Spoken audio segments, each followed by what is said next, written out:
This place is abandoned now, and based on the atrocities that happened here, that's for good reason.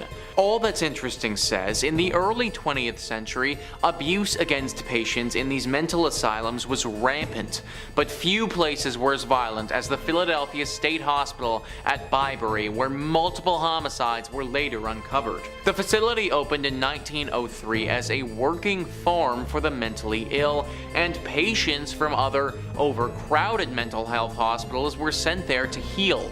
But the humble treatment facility quickly became overcrowded itself and was expanded into a multi-campus hospital. In 1919, 2 orderlies confessed to strangling a patient until his eyes popped out and then blamed their actions on PTSD from World War I. Despite their confession, the 2 orderlies were kept on staff and even given a pay raise. And this violence continued for years.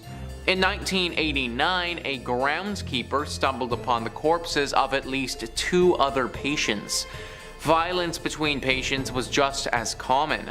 At least one staffer reported witnessing a patient stabbing another patient with a sharpened spoon in 1944. Unethical medical practices were also reportedly carried out in the now abandoned asylum. The pharmaceutical company Smith, Kline and French owned a lab at the hospital where they allegedly conducted questionable testing on patients, likely without their consent. They had people working here who literally murdered one of the patients, and instead of doing anything about it, they just gave them a raise. These were different times back then, folks, and this asylum saw all the bad parts of this era. This murder happened all the way back in 1919, and this hospital kept running like this all the way until 1990. 1990 isn't that long ago, guys.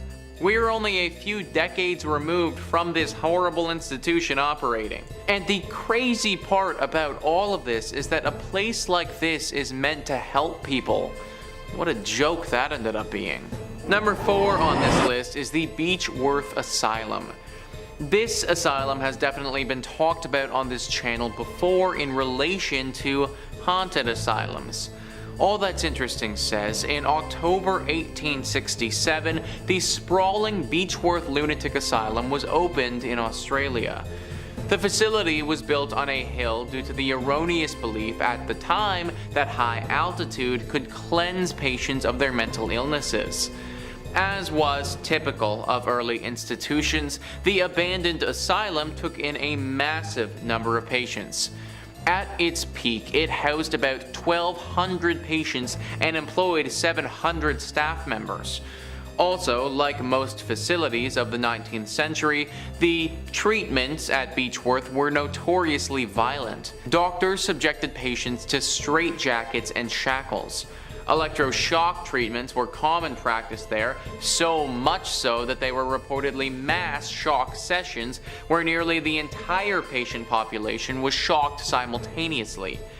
Given the extent of the mistreatment that took place at the asylum, it may not come as a surprise that the facility, which was finally closed in 1995, is said to be extremely haunted.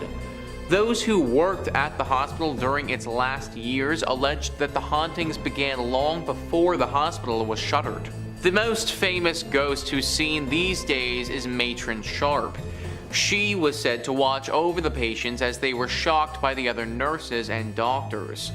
If you ever saw her coming to your room, then there was a good chance the shock therapy was coming for you next. Now you can sense her due to a dramatic cold presence that fills the room. Number 3 on this list is the Riverview Hospital. This hospital is located in British Columbia and was still operating and doing some horrible practices way longer than anyone would care to admit. It was first built in the early 1900s in a less populated part of BC. It had almost 250 acres of land to itself and a bunch of different buildings that served various purposes. There was one building called the West Lawn Pavilion, which actually was said to house the most disturbed male patients in the whole country. This part of the hospital eventually shut down in 1983, but the rest of the place, where a bunch of questionable practices were going down, that didn't shut down until 2010. That's right, guys. 2010. Literally only 12 years ago, this place was still operating. Reports revealed that the hospital still employed electroshock therapy in the 21st century and allegedly illegally sterilized a number of patients. In 2005, 9 women received settlements totaling $450,000 following a joint lawsuit filed against the facility over the alleged sterilizations. As much as I want so badly to believe that we are out of this era of poor mental health, we might not fully be. That happened just over a decade ago. If you were sent to this place only a few years prior, then you may have had to deal with this. Kinda makes you wonder how many other places around the world are still conducting horrible treatments that we don't know about. Coming in at number 5, we have Ross Island. Located on an island in India closer to Southeast Asia than India, the island is known for beautiful beaches, unique marine life, coral reefs, and largely undisturbed forests. But beyond the island's beautiful views and stunning wildlife lies a dark past. Ross Island is one of the 572 islands that make up the Andaman and Nicobar Islands. Now, the island is a ghost town where the remnants of a 19th century British settlement lie in ruins. In 1857, reacting to an unanticipated Indian revolt, the British Empire chose remote islands as the site of a penal colony, and Ross Island was one of them. The British first arrived in 1858 with 200 Indian convicts. The deadly task of clearing the thick jungle fell upon the inmates, while the officers stayed on the ships. Moreover, the development and town built at Ross Island began in 1858, and the prisoners were forced to build its buildings.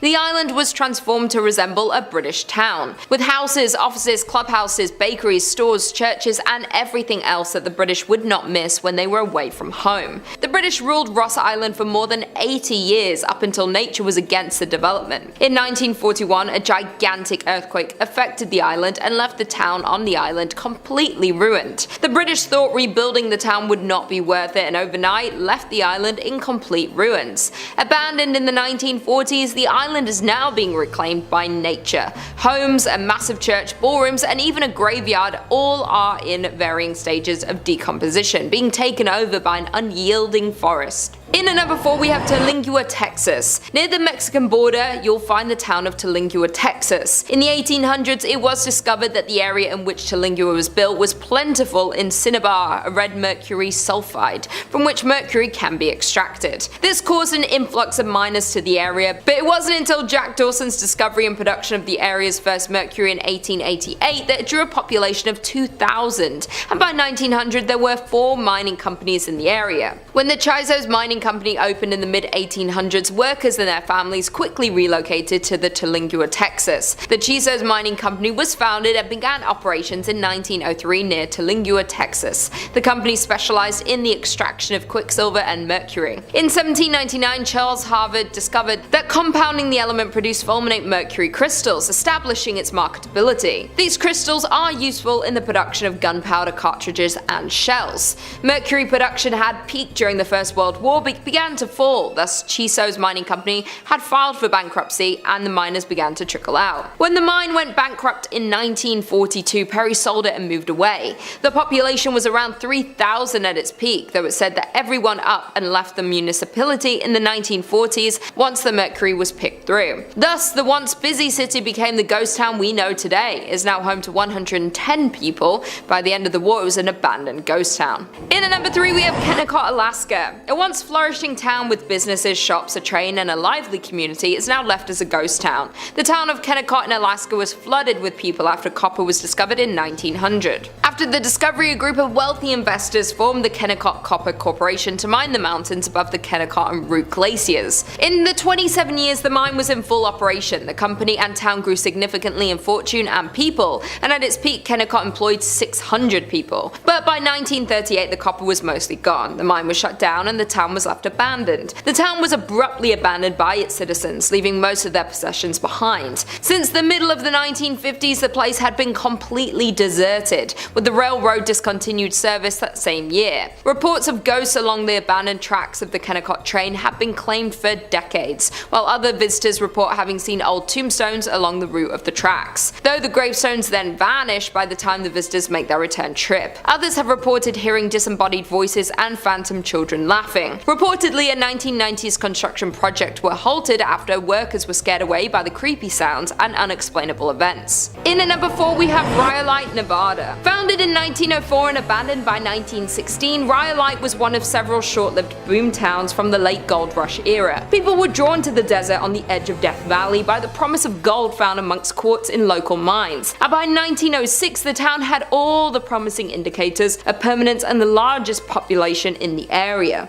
The town's citizens had an active social life, including baseball games, dances, basket socials, whist parties, tennis, a symphony, Sunday school picnics, basketball games, Saturday night variety shows at the Opera House, and pool tournaments. In 1906, Countess Majowski opened the Alaska Glacier Ice Cream Parlor to the delight of the local citizenry. That same year, an enterprising miner, Tom T. Kelly, built a bottle house out of 50,000 beer and liquor bottles. But in 1907, the US financial markets were rocked by panic that saw closures of banks, businesses, and mines. Rhyolite began to falter. The mine closed in 1911. Some claim that Rhyolite, about 120 miles northwest of Las Vegas, was once home to thousands of people, though not much remains of its glory days, which lasted less than 20 years. Set up in 1905, the town was a mining hotspot, but after the richest ore was exhausted, workers left for a new pasture and the population had dropped to close to zero by 1920. Industrialist Charles M. Schwab invested heavily in Rhyolite's infrastructure, which boasted a school, electric lights, water mains, newspapers, a hospital, and even an opera house, some of which can be seen today. There are only around 10 significant structures, yet the site is very evocative. The crumbling remains set against a backdrop of stark desert hills. In at number 3 we have Jazirat Al Hamra, which is best known as the ghost town of the United Arab Emirates, is said to be the country's most haunted place, remaining a number of spooky events experienced by the locals and curious visitors. Jazirat Al Hamra is an abandoned village located to the south of the city of Ras Al Khaimah, one of the 7 emirates that form the UAE. The coastal territory is the region's best example of a pre-oil village, displaying 3 distinct types of early and mid-20th century Gulf architecture. The town of Ras Al Khaimah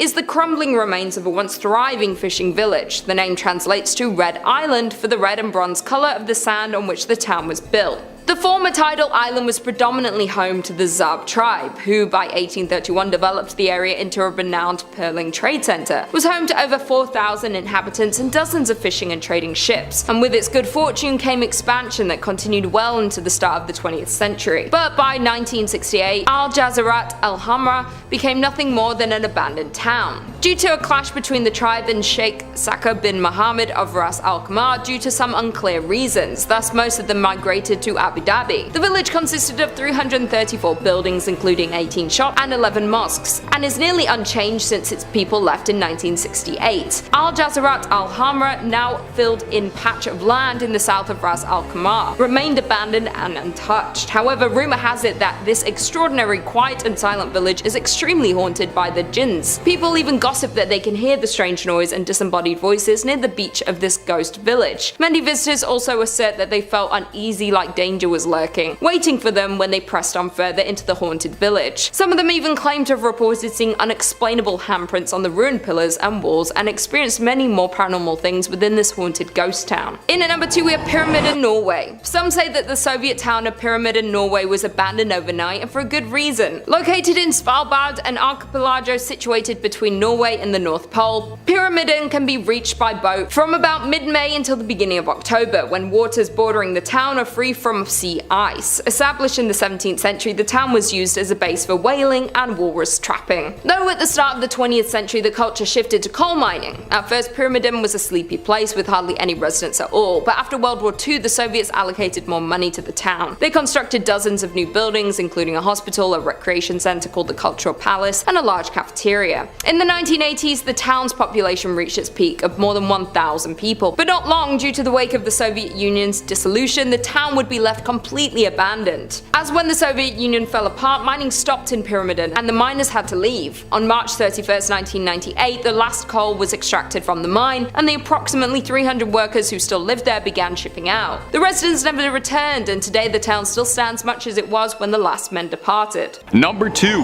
Varosha, Cyprus. Coming up next on our list is going to be Varosha in Cyprus. Once a shining playground for the glitzy and glamorous, this paradisal resort in the Mediterranean was a popular spot for the celebrities of yesteryear in the 1970s to get away from it all and put their feet up and stop worrying about the daily stresses of having a lot of money and being a movie star. That kind of lifestyle's taxing. The suburbs enjoyed a thriving tourist economy, with the golden sands and beachfront hotels being a force in enticing people to come. Of course, fame is fleeting and nothing in this world lasts forever, like celebrity resort towns. In 1974, Turkey would invade Cyprus and occupy the north in a response to a Greek nationalist-led coup. So the 15,000 people that lived in Varosha all up and fled the city in terror, leaving everything behind as it stood. Unfortunately, years of political strife and controversies in the area kept Varosha's residents from ever returning to their homes, leaving the city to rot in open air and decompose into a wasteland. One look at Varosha and it just seems like a tragic waste, trying to wrap your head around the money, livelihoods, industry, all just lost forever. It's a very eerie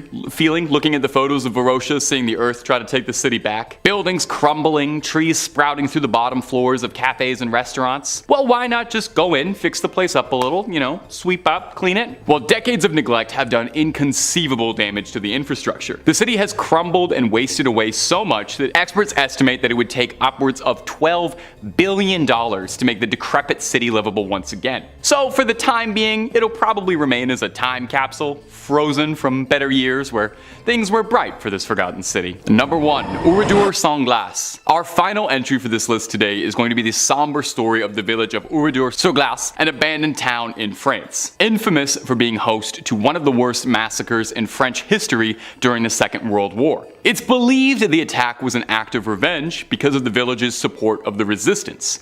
So as retaliation, German soldiers rounded up 642 residents and killed them, and burned the houses to the ground. Some were fired at, while others were locked in a church that was burned. The only people from the village who managed to survive the horror were those that played possum and fled out into surrounding forests after the invading soldiers had all left. After the war had ended, nearby there was a new Oradour-sur-Glane built nearby, but the original village, what's left of it at least, was ordered to be left untouched by President Charles de Gaulle, who insisted the village must be left standing as a monument to honor the dead who had been wrongfully taken too early. So, not quite a ghost town in the sense that there's stories of hauntings or chills through the night, but haunting in a certain sense, definitely. In at number 3 we have Thurmond, West Virginia. The historic town of Thurmond, located in the heart of New River Gorge, was established by Captain William D. Thurmond in the 1880s. Captain Thurmond passed in 1910, but the town continued its growth. During its height in the 1920s, the town was flourishing with a number of businesses and facilities in the railway industry. Thurmond had 2 banks, 2 hotels, stores, a cinema, and offices, yet after a series of setbacks, Thurmond soon went from boom to bust. A number of factors played a role in the town's slow decline. The first problem was the increased rail competition and the emergence of cars. Then in 1930, a fire that led to the closure of the biggest hotel in the town, the Dunglen Hotel, only furthered the decline. The final fate of the town was the Great Depression, and by 1950 Thurmond was a ghost town. Thurmond saw a small revival during World War II when coal was in high demand, but it was not enough. Afterward, the coal fields began to play out. Today Thurmond stands at just 5-person population, which is why it is nearly vacant ghost town, as the remaining residents either move on or pass away. The house and the land it sits on became the property of the National Park Service. Walking around Thurmond today is a sad reminder of the countless other boom towns which once thrived with human activity, but today are silent and forgotten. Many buildings have long since disappeared, either torn down or, as in the case of the well-loved hotel, burnt to the ground in suspicious circumstances. Many of the family homes lie in increasingly decaying condition, while some have disappeared altogether, leaving only behind a white picket fence and wildflowers which still blossom untended each year. The eerie atmosphere of Thurmond led many visitors to believe that this almost abandoned town is haunted. In at number 2 we have Cahaba Ghost Town. Alabama is home to many small towns. While some of these towns have very few residents, others are true ghost town because they've been completely abandoned. It's no secret that small abandoned towns give off an eerie vibe. As a matter of fact, one Alabama ghost town in particular that fits the bill is Old Cahaba. The small town of Old Cahaba is located in Dallas County. From 1820 to 1826, this small town served as Alabama's first state capital. Before the Civil War, Cahaba was a busy trade city located at the junction of the Alabama and Cahaba rivers. Over the years, floods and decay have affected this historical town. Thus, by 1900, the town was completely abandoned. Today, Old Cahaba is Alabama's most famous ghost town. Many buildings still stand, like the church, schoolhouse, and some houses. However, they have been left untouched for decades. You can still walk the streets of Cahaba and see the ruins and abandoned buildings, but make sure to keep your eyes peeled for the ghostly orbs that have been reported to appear in the garden maze at the home of C.C. Peggs. Additionally, many locals share similar ghost stories from the ghost town. While it's known that Cahaba is filled with paranormal activity, one groundskeeper that works at the New Cahaba Cemetery has reported hearing voices as they worked. While tourist groups claim to have recordings of unusual sounds, and others say they've captured unexplained lights or shadows in photographs. Another site that's reportedly haunted is the Barker House. This mansion was built in 1860 by Stephen Barker and contained slave quarters behind the house. After people started leaving the town in 1870s, the house was bought by Samuel McGurdy Kirkpatrick. It burned in 1935 and was rebuilt, but today it's in pretty bad condition. The only people usually left inside are paranormal investigators. Reports from said investigators include seeing a ball rolling across the floor on its own, and a stuffed animal appearing to communicate with something else in the room. But the most well-known haunting in Cahaba is Peggs' ghost. Colonel Christopher Claudius Peggs was the leader of the 5th Alabama Regiment and was wounded leading a charge at the Battle of Seven Pines in Virginia in May 1862. He died from his wounds 2 months later, on July 15th. As the story goes, a couple were walking behind Peggs' home in the spring of 1862. As they walked, they spotted a ball of light. They tried to touch it, but their hands went right through it. It disappeared, but later came back and followed the couple. Due to all the mysterious crimes that happened in association to Peggs, seeing an orb around his former house is considered a bad omen and possibly even a supernatural warning. And finally, in at number 1, we have Centralia, Pennsylvania. Located in a quiet valley of Columbia County, Pennsylvania, is one of the state's least likely and least publicized tourist attractions. Centralia, Pennsylvania, once thriving with 14 active coal mines and 2,500 residents in the early 20th century. But by the 1960s, its thriving business and population hit a decline, and most of its mines were abandoned. Still, at that point, over 1,000 people still resided in the town, and Centralia was far from dying until a coal mine fire began below. In 1962, a fire started in a landfill and spread to the never-ending coal tunnels that miners dug thousands of feet below the surface. And despite repeated attempts to extinguish the flames, the fire still burns to this day. 20 years after the fire started, however, Centralia, Pennsylvania began to feel the effects of its underground fire, as residents started passing out in their homes from carbon monoxide poisoning. The trees began to die and the ground turned to ash. Roads and sidewalks began to buckle. But some residents didn't want to leave despite the health risks. And for the next 10 years, legal battles and personal arguments between neighbors became the norm. The local newspaper even published a weekly list of who was leaving. Finally, Pennsylvania invoked eminent domain in 1993, by which point only 63 residents remained. Officially, they became squatters in houses they had owned for decades. In 2013, the remaining residents, which were fewer than 10, won a settlement against the state. Each was awarded $349,500 and ownership of their properties until they die, at which point Pennsylvania will seize the land and finally demolish what structures remain. Number 2 on this list is the Ospedale Psichiatrico di Volterra. This abandoned lunatic asylum is located in Italy. All That's Interesting says the asylum at Volterra was meant to be a sort of haven where patients could roam and do as they pleased. There were shops, a gardening company, and a judicial section which became known as the Fairy Pavilion. But the hospital's idyllic objective was sidelined after the facility became overcrowded. By the 1960s, the Ospedale Psichiatrico di Volterra was one of the country's most populated hospitals with more than 6,000 patients. This was largely due to how easy it was to be committed to the hospital, and patients were admitted on the faintest signs of depression to accusations of moral transgressions. The facility was run like a prison, with nurses being referred to as guards or supervisors. Patients were treated like inmates and often sedated or isolated.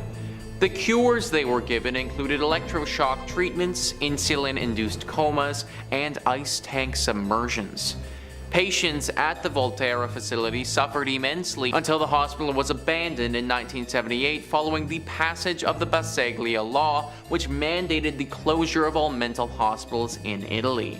I didn't even know that ice tank submersions or insulin-induced comas were a real thing. Like, I just thought stuff like that existed in shows like Stranger Things, but that actually happened. Last I checked, an insulin-induced coma isn't gonna help anyone with schizophrenia.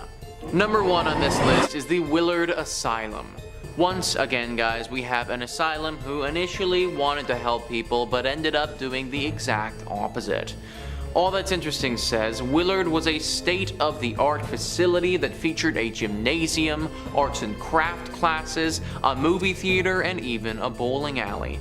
It was meant to be a place where people living with mental illnesses could either devote themselves to their recovery or live in a safe and active environment. One of the hospital's main missions was to treat patients with the goal of preparing them to rejoin society. Despite this ideal, the hospital fell victim to the incomplete ideas and harsh treatments of its day. Patients were still subjected to electroshock therapy and ice baths, and some patients were kept at the asylum until their deaths. Many were buried under unmarked tombstones that still dot the abandoned asylum's grounds. The hospital was finally shut down in 1995.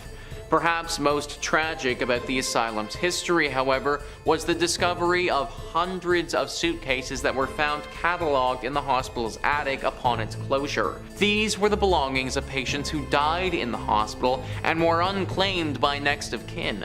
The staff was apparently unable to throw these mementos away. Hundreds of suitcases, guys. Not 1 or 2 or 10, hundreds. That's hundreds of people who died here and were put in unmarked graves. Hundreds of people who died here and whose families either didn't care enough about them to go claim their belongings or were never informed that they died. I'm so happy that times have changed and the stigma around mental health and its treatment is lifting. 100 years ago, the last thing you would have wanted is to have someone try and help you with whatever it is that you're dealing with. Coming in at number 2, we have Jerome, Arizona. Located in Arizona, you will find the ghost town of Jerome. Once a copper mining town, Jerome was the 3rd largest town in the early 1900s. His streets were filled with 37 saloons, 13 bordellos, and a meager 4 churches in 1917, and again in 1926 after a mine blast damaged the original. A series of ill-fated events at this site would almost lead one to call it cursed. When the Great Depression hit, conditions in the town took a sharp downturn. Plagued with man-made disasters and poor fortune,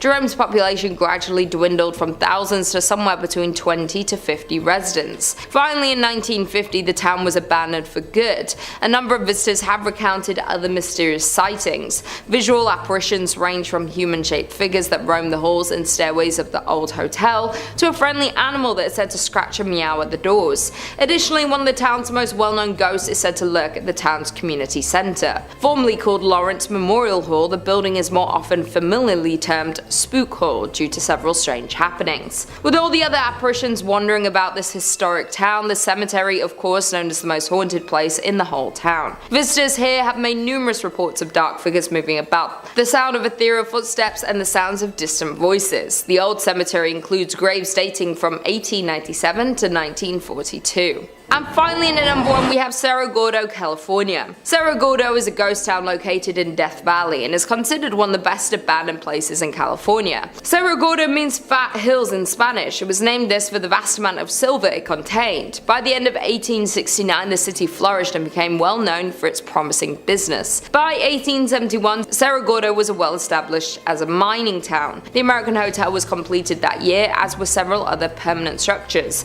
a general store, restaurants, and saloons. saloons. At its height, the town had 5,000 residents. In 1875, Cerro Gordo suffered a series of setbacks, necessitating the shutdown of its furnaces. These problems resulted from a scarcity of ore in the mine, which had lasted for several months, and the temporary drying up of its water supply. In addition, by late 1876, a fire accident happened through some of the mine buildings and the union shaft, and the furnaces were closed the following February due to the disaster. A more lethal blow was dealt by falling lead and silver prices, effectively ending this era of activity at Cerro Gordo. Because of all the tragedy that occurred in Cerro Gordo, there's been multiple paranormal investigations held at the grounds of the abandoned town. While the new owner of the town was purchasing it, he was warned that they might have some visitors hanging around, and by visitors they meant spirits. One of the now owner's ghost stories goes along the lines of, as he was walking toward the bunkhouse, he looked at the window, the curtain pulled to the side and a little face poked out. Under the assumption that the contractors were staying in the bunkhouse, he asked when they were leaving, and he was told that they'd gone for 2 weeks. So a little uneasy, he locked up the door and went for a hike. By the time he got back, the kitchen light was on, even with the lock still on the door. Coming in at number 5, we have Goldfield, Arizona.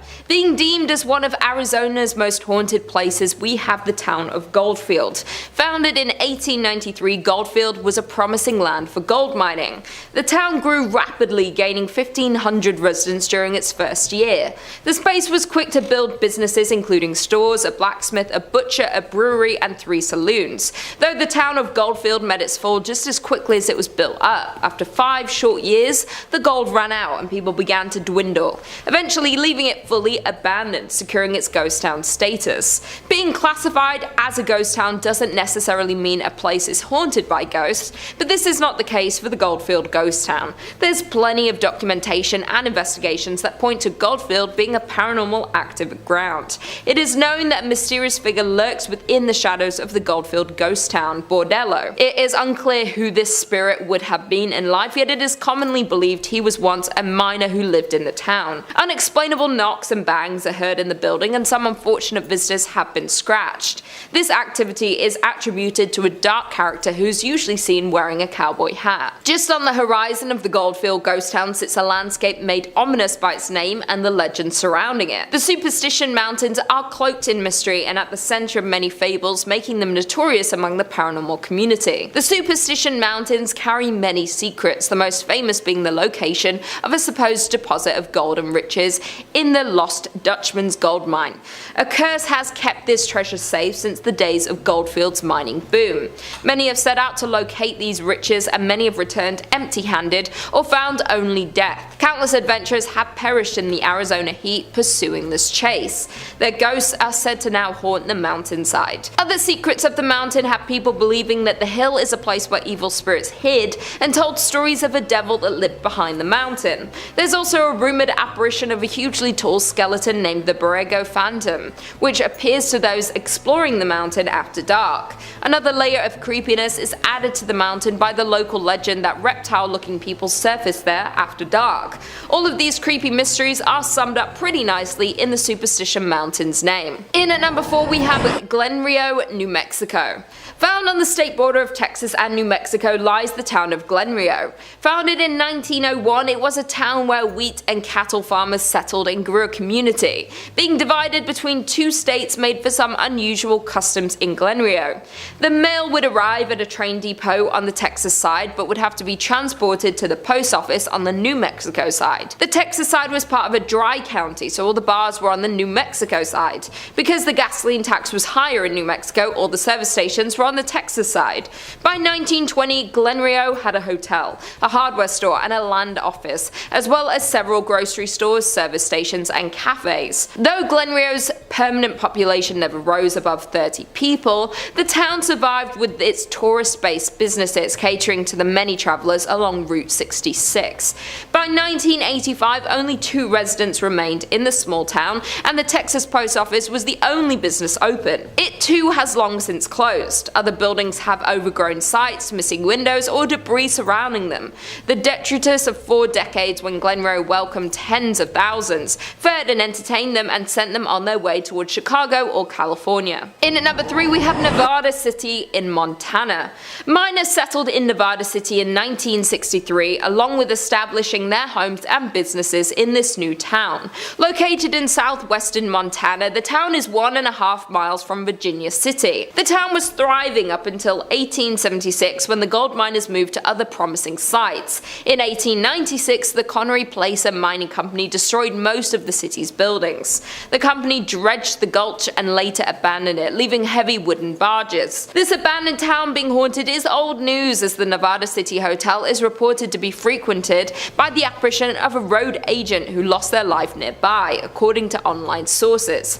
Visitors have also reported hearing footsteps in the hallways and seeing shadowy figures standing behind their reflections in mirrors. Additionally, the spirit of an older cowboy figure who never speaks but lurks in the hotel rooms and even sits at the bar in the Virginia City. Back when the hotel operated, guests also complained of a weeping woman, always in the same room, only to be told there was no guest in the room in question. Number 5 on this list is the Rolling Hills Asylum. Located in East Bethany, New York, this asylum will suck you in and never let you out. Thrillist says, more a stockpile of outcasts, the poor, the widowed, the orphaned, the handicapped, the criminal, the alcoholic, than an insane asylum per se. The former Genesee County poorhouse, established in 1827, counts over 1,700 documented deaths. Some are convinced that's a lowball number, and hundreds more were buried on the property in unmarked graves. Paranormal activity in the 53,000 square foot building includes screaming, doors slamming, and apparitions, most famously of Roy Cruz, a 7.5-foot giant who died there in 1942. There's also something known as the Shadow Hallway, so named because of the shadowy apparitions that peek out from doors or shuffle and crawl across the corridor. A variety of ghost tours are available. These shadow creatures, the ones that pass through the shadow hallways, they apparently aren't the friendliest of creatures from what I've heard. Lots of people who have gone into this place never make it out again. It's thought that this is the work of the shadow creatures here. Then the person who is sucked in by those creatures becomes one of the shadow creatures there as well. Meaning that this asylum is slowly growing in its sinister and evil presence. Who was the initial shadow creature and why these beings have manifested here is unknown. All we know now is that they are here and they are here to stay, which ultimately means that you need to stay away. Number 4 on this list is Narenturm. So this is a weird and unique one for sure. It actually isn't an asylum anymore, and it's also not abandoned, which makes it pretty unique for a list like this. Currently, it actually serves as a museum, believe it or not. Thrillist says it's unclear what's worse, the surely morbid history that took place in Vienna's Fool Tower, Europe's first insane asylum built in 1784, or its current use, the Anatomical Pathological Museum, which features more than 4,000 graphic, gruesome abnormalities, jars full of deformed fetuses, and sickening wax models of untreated STDs. Either way, there's enough nightmare fuel in this place to last you until next Halloween. Nightmare fuel is an excellent way to describe this place. It's messed up for sure, guys. I don't know if you're going to get into a position where you won't be able to leave this place, but you definitely will be feeling weird for sure based on what you're looking at. Untreated STDs and deformed fetuses. No thank you. Not to mention this place might actually be haunted. This was the first insane asylum ever in Europe, guys. Just think about what the conditions would have been like. Conditions in mental hospitals today are still not super ideal, but back then you would have been treated horribly. Back then they would have treated you worse than a criminal and probably tortured you until you couldn't take it anymore. There are reports from olden asylums where they would just shove people into tiny little boxes and keep them there for days. Obviously, the people who had to go through this, their spirits have never been able to rest or find peace. So along with the STDs, you might also get haunted as well. Great place this is. Number 4 on this list is Krakow, Italy. Even though the residents of Krakow, Italy are long gone, the town on the hill remains abandoned. Located atop a 1,300-foot cliff overlooking the river valley below, the town was founded in the 8th century. Krakow is only 40 kilometers inland from the Gulf of Taranto and a part of Italy's Basilicata region. The first written evidence of the town's existence shows that it was under the possession of a bishop named Arnaldo in 1060 AD. The town's oldest building, the tall Tor Normana, predates the bishop's documented ownership by 20 years. The city emptied due to various natural disasters. In 1963, the people of Krakow, Italy saw its first substantial landslide, though life went on and the town kept on expanding. Then another tragedy hit. In 1656, the Black Death began to spread, where hundreds died and the population dipped. Though the town lived on, in 1972 a flood made conditions even more precarious. Despite living conditions being harsh and dangerous, as well as numerous bandit raids, there were still many residents who refused to leave their beautiful city. Though in 1980 an earthquake caused the town to be abandoned in its entirety. Now Krakow is effectively a ghost town,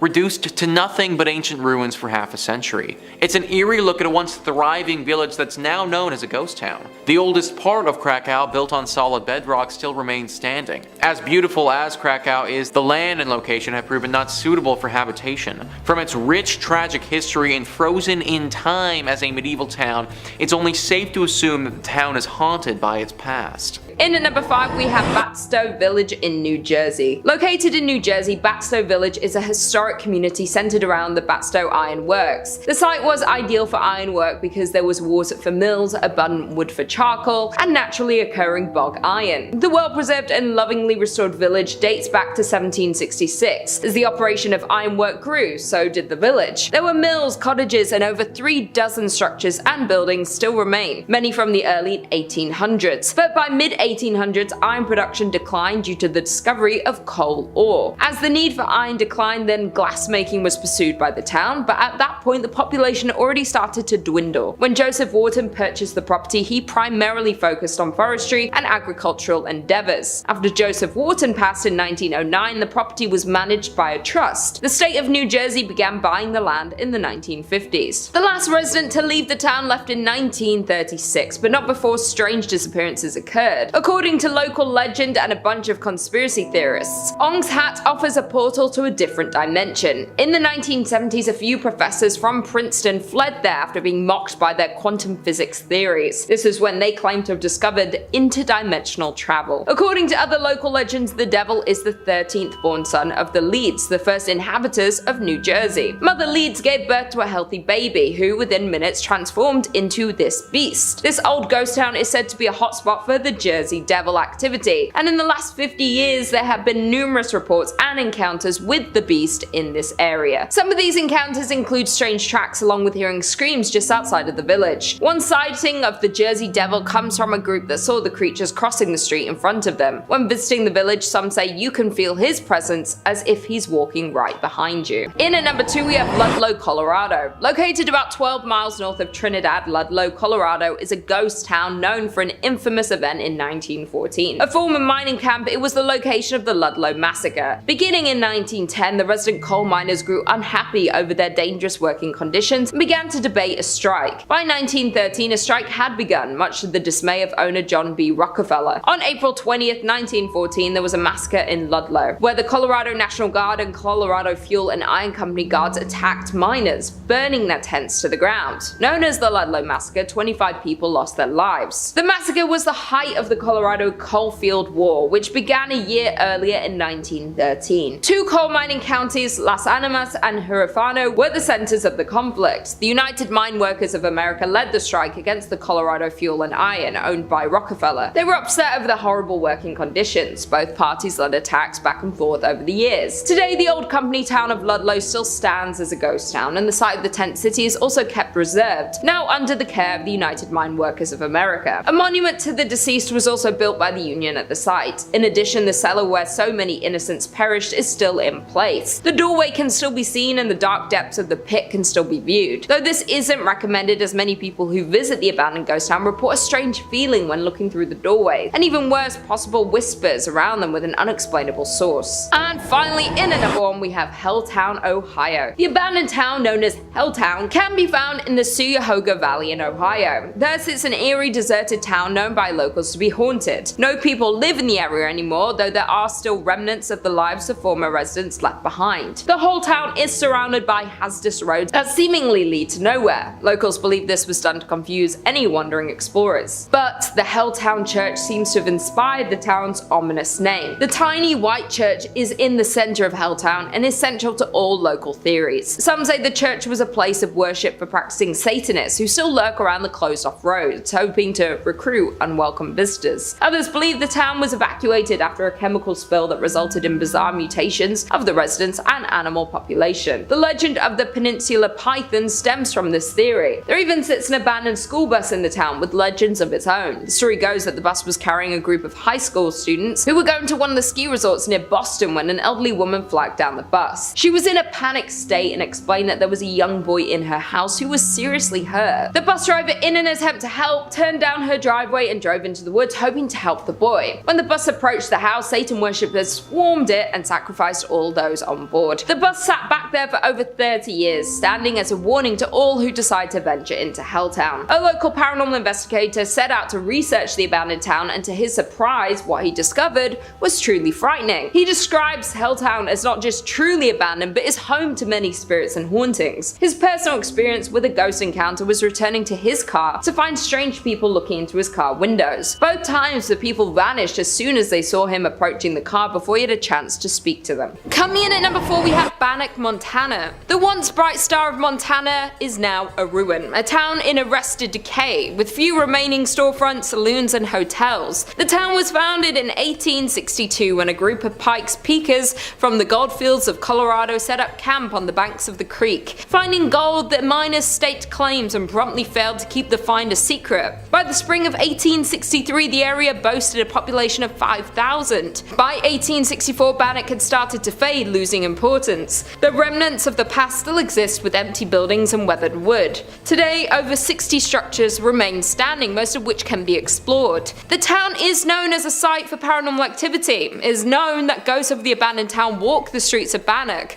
The most common ghost story, though, is the story of Dorothy Dunn. In August 1916, Dorothy Dunn, her cousin Fern, and a friend waded into a dredge pond and stepped into deep water, but none of the three knew how to swim. Luckily, a passerby was able to save both Fern and the friend, but Dorothy was not as lucky. Today, the site of the tragic drowning is referred to as Dorothy's Hole. Sometime after the accident, Bertie saw a ghost of her friend upstairs in the hotel of the town. She recognized Dorothy by her long blue dress. Although Bertie rarely discussed the sightings, other visitors began to report seeing the spirit of a young girl in a long blue dress in the window of the hotel. Others have reported cold spots, and some have reported trying to speak to the girl in a long blue dress. Bannack was filled with adult workers, crimes, murders, and of course the notorious sheriff and outlaw Henry Plummer, whose vast gang terrorized and robbed southwest Montana for years. Henry Plummer was handsome, well-dressed and charismatic. He was also able to gain the trust of the area miners and was soon elected sheriff of the community. However, little did the citizens of Bannack know, but their new sheriff led a secret band of road agents called the Innocents, who began to terrorize the travelers between Bannack and Virginia City, robbing and ending more than 100 men over the next several months. Once caught for his terrible actions, Henry Plummer met his fatal end at the hands of the town's citizens. Today, many say that the ghost of Henry Plummer haunts this old settlement. Perhaps he wants to avenge his name.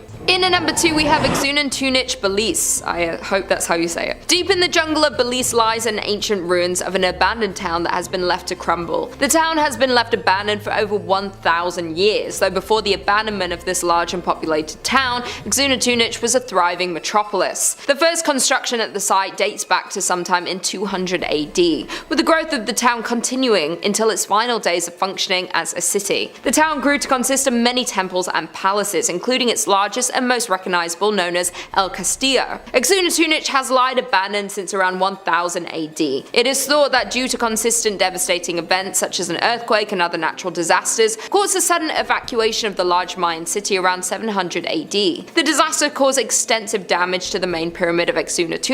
Although the city was reoccupied sometime after, it only remained active for another 300 years before it was left completely unoccupied. After abandonment, the site remained empty, eventually being encapsulated by the surrounding jungle and nature, until it was rediscovered by explorers in the early 1890s. The name Exuna comes from the ghost stories that have haunted the ghost town for years. The ghost story of Exuna is rumoured to start in 1893, after the first sighting of the ghost happened. The first ghost sighting goes as one morning a man who was part of a research team working on the site saw what he described as a Mayan maiden ascending the staircase of the Exuna main pyramid. This vision caught him by surprise, so he continued to watch as the woman walked further up the stairs. Suddenly she stopped and turned to look at the man, where he was able to get a glimpse of her glowing red eyes that pierced his soul. She then turned to continue her climb to the top of the pyramid, where she would disappear amongst its stone columns. The shocked man quickly assembled a team to search for this woman, yet no trace of her was ever found. Since this sighting, countless more visitors have reported to also spot the ghostly maiden who haunts Exuna.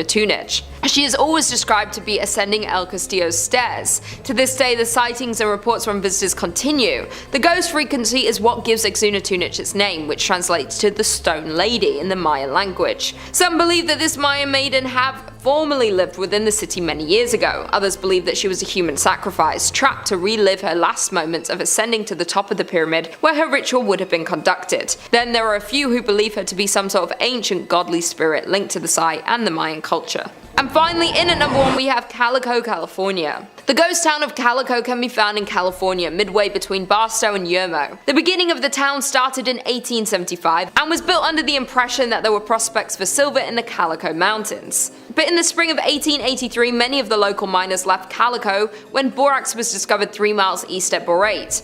Though Calico again boomed in 1884 as additional silver discoveries were made. Gaining a population of some 2,500, the town supported 24 saloons and gambling dives that never closed, as well as more establishments such as the church, public school, dance school and a literary society, along with dozens of retail businesses. By the late 1800s, Calico was bustling with prospectors searching for their fortunes, and the Calico mining district became one of the richest in the state. Calico's final decline began when the price of silver fell in the 1890s, but the break production kept it alive, even through the panic of 1906. They tried to hold on, and borax for a time substituted for the shiny metal that had been Calico's fortune. Calico kept churning out valuable minerals until it finally exhausted its supply in the 1920s. Calico was soon abandoned and left to gradually decay in the desert sun until little remained, but in 1951 it was purchased by the Walter Knott, an ex-miner, and rebuilt as a modern ghost town. He restored the town to mostly how it was, in certain cases rebuilding some of the old structures as they were back in the 1880s. Considered one of the top haunted locations in California, Calico has its fair share of ghost stories, when one of the most active and known ghosts of the abandoned town is Lucy Lane. Lucy is often seen in a black lace dress walking back and forth between her home and store. Others have allegedly seen phantom school teachers and other residents who have been known to grab visitors' legs or pinch their ankles. Some visitors have also reported seeing a floating red light inside the buildings, while other visitors have reported extreme cold spots throughout the mine and an eerie feeling in various places of the town. Coming in at number 5 we have Grafton, Utah. Located just a few miles away from Zion National Park in Utah, the now abandoned town of Grafton can be found. The town was originally established in 1859 when 5 Mormon families nearby were led to establish a town they called Wheeler to plant cotton, which would have been a profitable commodity during the Civil War. After only 2 years, the town was struck by a massive flood starting on January 8th of 1862 that washed away the entire town. However, the pioneers did not give up that easily and moved about a mile upstream and founded a new town named Grafton. They grew cotton, alfalfa and wheat, but life was harsh and many residents lost their life due to the diseases and various accidents. The mortality rate was also extremely high, which accounts for about 77 total graves in the nearby cemetery. The town flourished for a while despite reoccurring floods, with a church and adobe schoolhouse being built in 1886, but when the Hurricane Canal was built in 1906, many families started to move to Rockville and Hurricane, and by 1920 only 3 families remained in the town, and in 1944 the town's last residents, Frank Russell and his wife Ellen, moved as well. And although the town is now well maintained by the non-profit volunteer organisation of the Grafton Heritage Partnership Project, its dark past can still be felt when exploring the area. People have reported hearing ghostly footsteps over the creaky floors in the empty buildings, as well as the breath of ghostly souls on the back of their necks. The entire town gives visitors a feeling as if being watched, and the shadowy figures can sometimes be spotted in the windows. Another visitor of the ghost town visited the basement of the Russell home and claimed that they found a chair sitting in the middle of the basement with a mark on it as if someone had recently sat on it. They had been exploring for over an hour at this point and had not encountered another person on the way to town or the entire time they were there, but for some reason the print looked brand new, with not a single speck of dust on it. After filming for a few moments in the basement and recording into the silence, they felt a rush of air, as if someone had just walked past them, which scared them, and they decided it was time to leave. There are even rumours of skinwalkers lurking in the area. Even the cemetery itself has many reports of people hearing crying, laughing and chilling screams, especially late in the day and when it's overcast. Some people have even seen a woman in a dress with her hair in a bun walking around the cemetery sobbing, but when they approached her she disappeared into thin air. There is no doubt that there is definitely a very uncomfortable feeling while walking around the gravestones, which isn't surprising knowing the sad history of the people laid to rest there. In at number 4 we have Deadwood, South Dakota. The town of Deadwood is located in South Dakota and gained attraction in the gold rush of 1876. In 1875, a miner named John B. Pearson found gold in a narrow canyon in these northern Black Hills. This canyon became known as Deadwood Gulch because of many dead trees that lined the canyon walls at the time. Practically overnight, the tiny gold camp boomed into a town that played by its own rules that attracted outlaws, gamblers and gunslingers along with gold seekers. At its height, the city had a population of 5,000, attracting larger-than-life Old West figures back then. The business district comprised largely of saloons, dance halls, card parlors, and bodacious bordellos. They were all hungry for gold and did whatever they had to in order to get some. The business did whatever they could to serve the gold diggers, and sometimes that led to a little bit of conflict. Because of this, the now ghost town still lives with stories of its dead residents haunting present-day hotels and saloons. In 1876, Deadwood survived a smallpox epidemic that nearly wiped out the whole town. There were so many infected that multiple tents were erected to quarantine the stricken.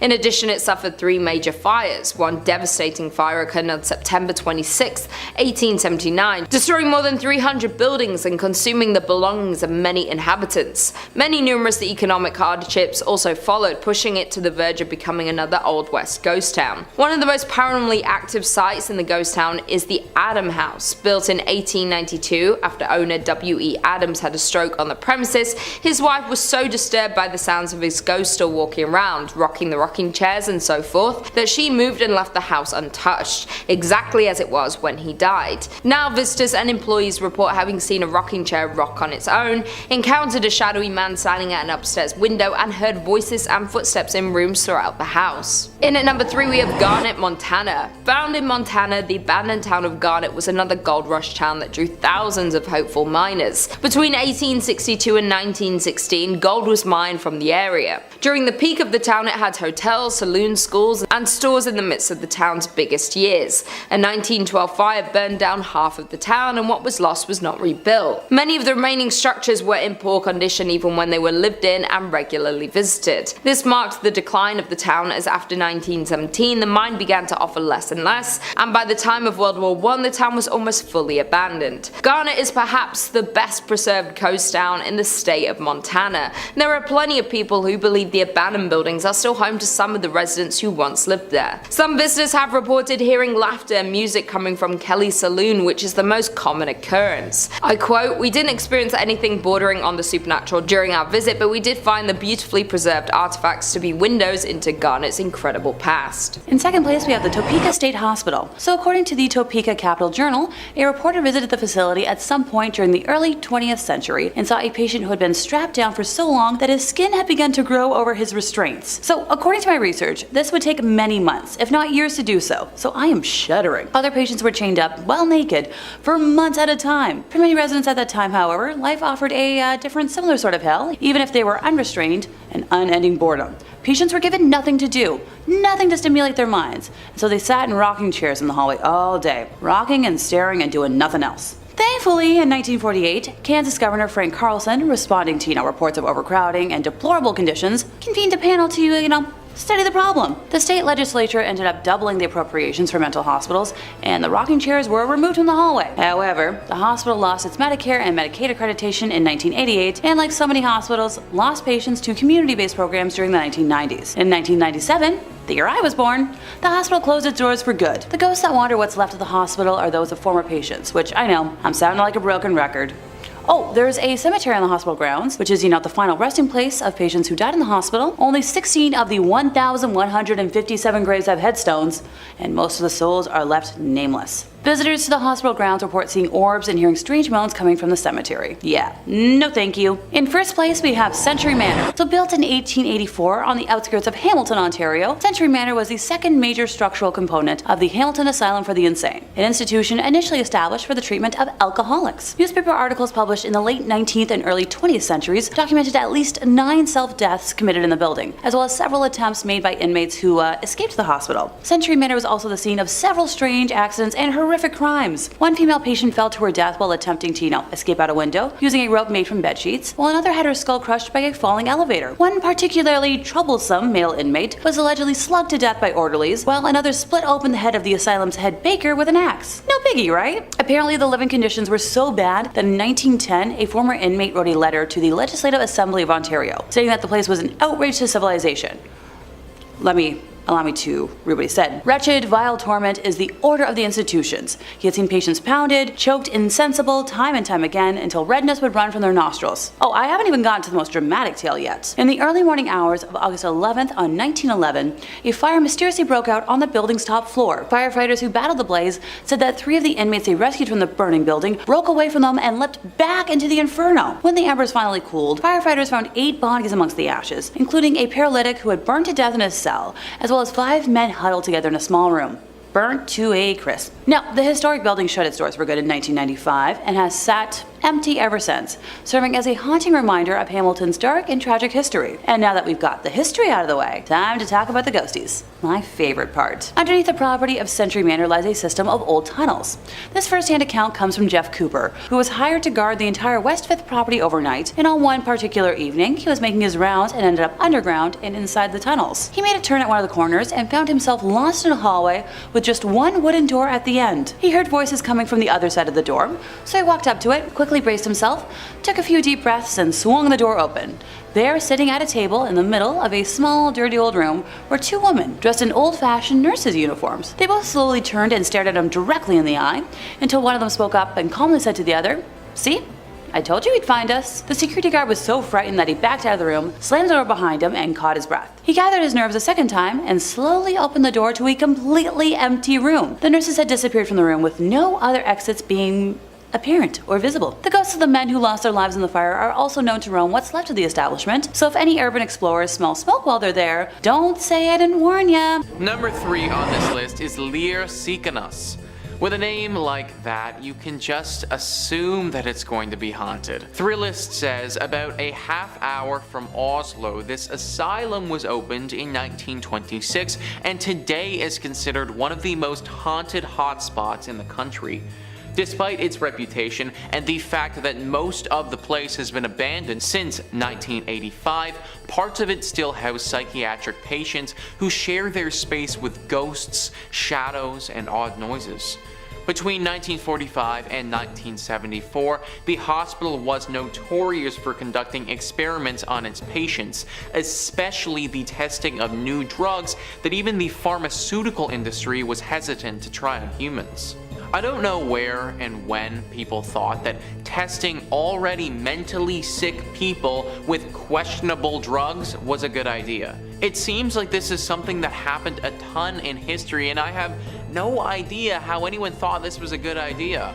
Like, first off, they're already sick and going through something, so it just doesn't make sense how feeding them something that we know nothing about is going to give the desired result.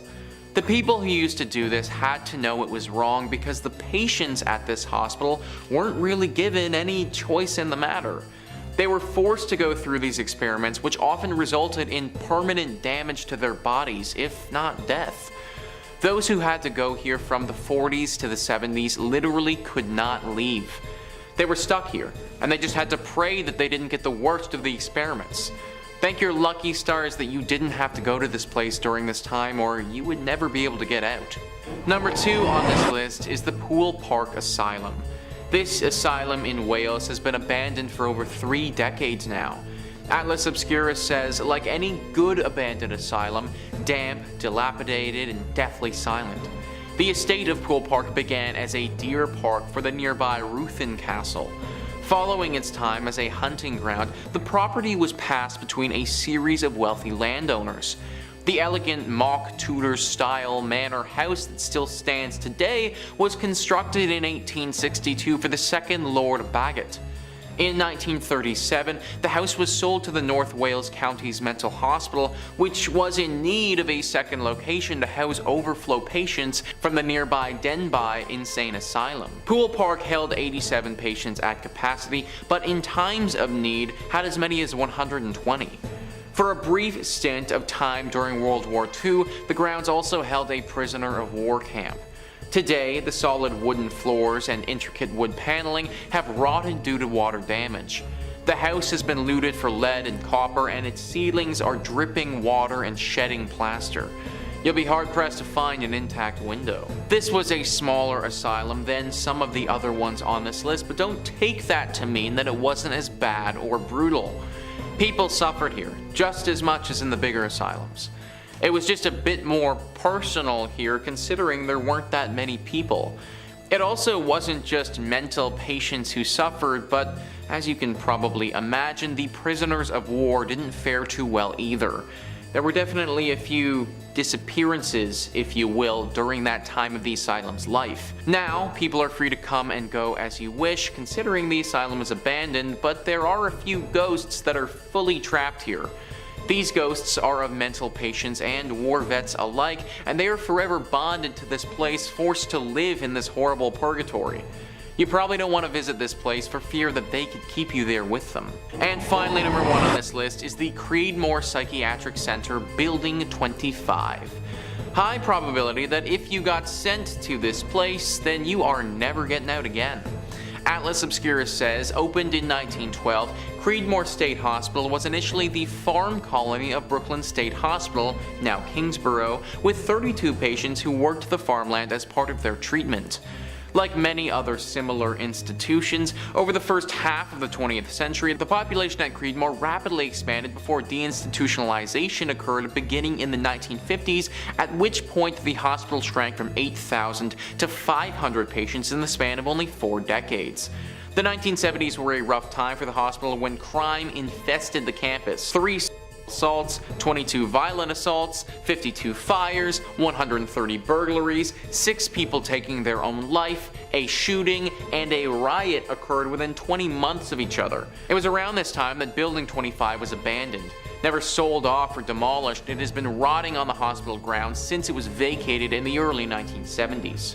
Yeah, so with everything that went down here, I think it's pretty clear that if you got sent here, odds were not in your favor. These were all things that happened outside of the asylum too. Inside the asylum with the patients and everything, you had the same sick experiments and treatments going down as some of the other ones on this list. Thank goodness it closed down and it isn't operating anymore. Coming in at number 5, Poveglia Island, Italy. At first glance, Poveglia Island may seem like a picturesque Italian island. However, it is actually home to one of the scariest haunted hospitals in the world. For more than 100 years, beginning in 1776, the island was used as a quarantine station for those suffering from the plague and other diseases, and later as a mental hospital. The hospital itself was an absolute nightmare, with one doctor in particular being known for performing cruel experiments on patients, oftentimes with no anesthetic, sanitization, or even respect for keeping the patients alive. Now, some reports say that karma got to the doctor, and he in turn began to suffer from all the tortures of the dead, because he eventually flung himself from the hospital's bell tower, killing himself in hopes of freeing himself. The hospital was met by a lot of death, with it rumored that 50% of the soil there is human ash.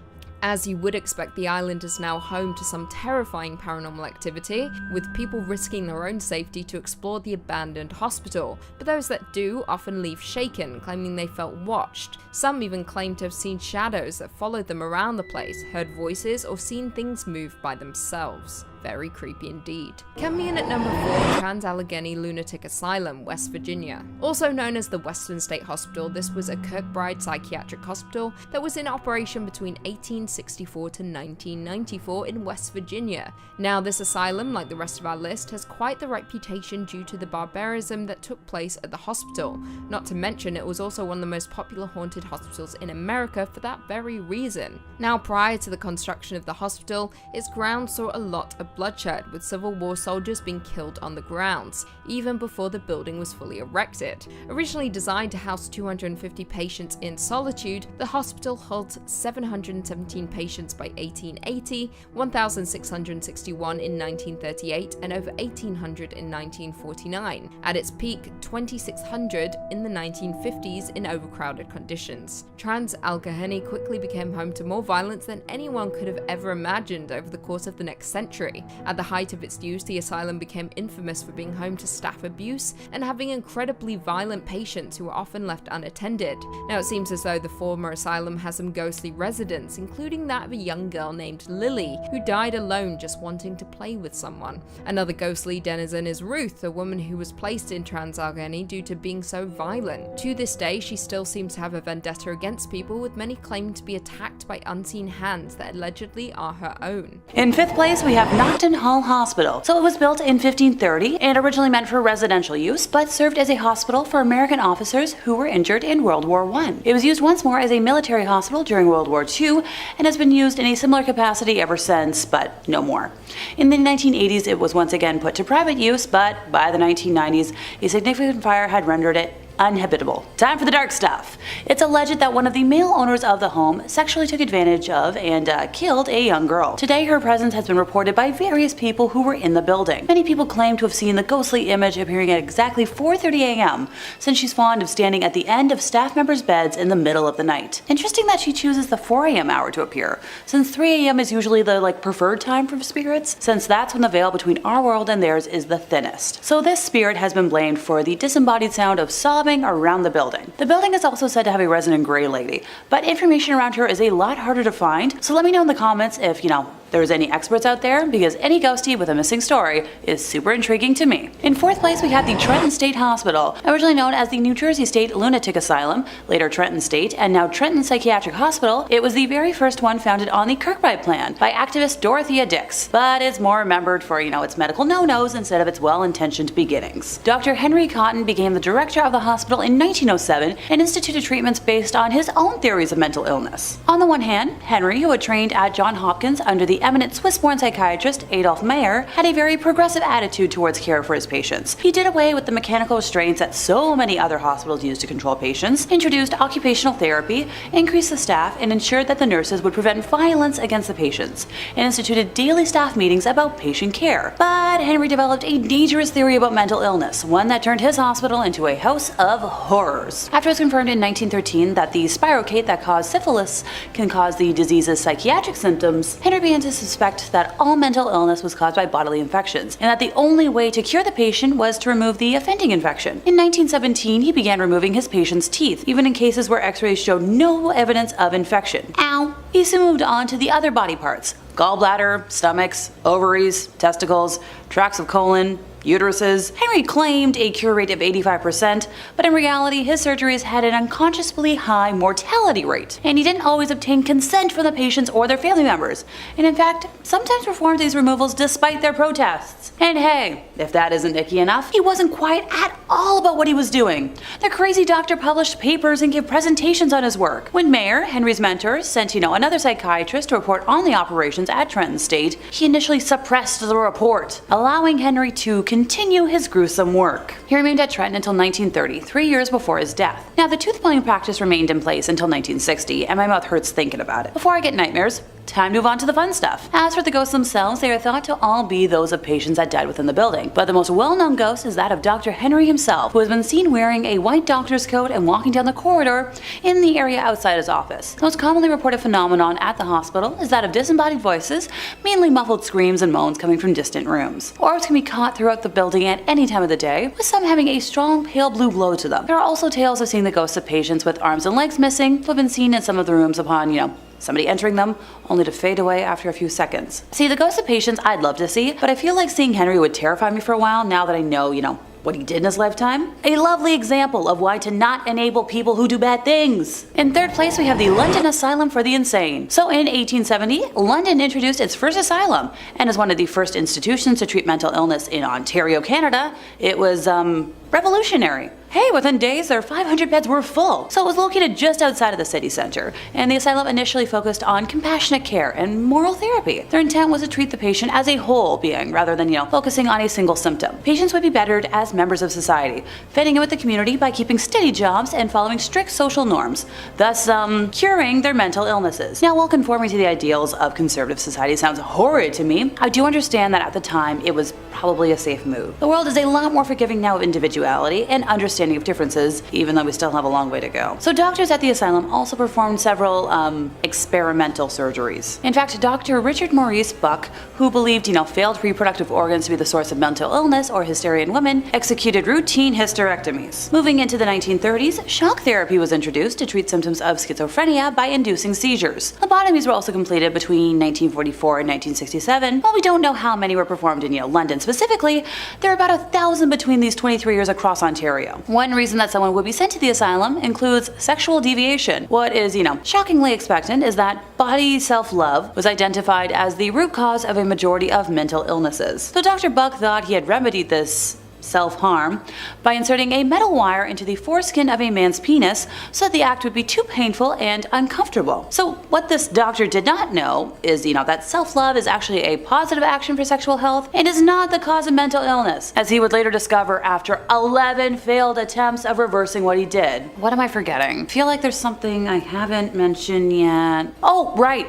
Ghosts. There was a tree at the main door which was dead and black in color, while vegetation was growing all around it, and that was the tree that patients ended their lives from. The chapel is known to be haunted, with the temperature inside always feeling ice cold, even though it might be sweltering hot outdoors, and the recreation building has also been known to be the home of many unknown ghosts. But the one ghost you want to avoid is that of the bad doctor himself, who passed away on the grounds in February of 1902 when he paused to gaze at the stars one winter's night and lost his balance and, died from the resulting head injury. It's alleged that he was pushed by the ghost of one of his patients who had died from his morbid experimentation, but sadly the mortality rate, like I mentioned before, was so high that we don't know which patient it was. Number 2 on this list is Danvers Lunatic Asylum. This asylum hosted a very select group, criminals.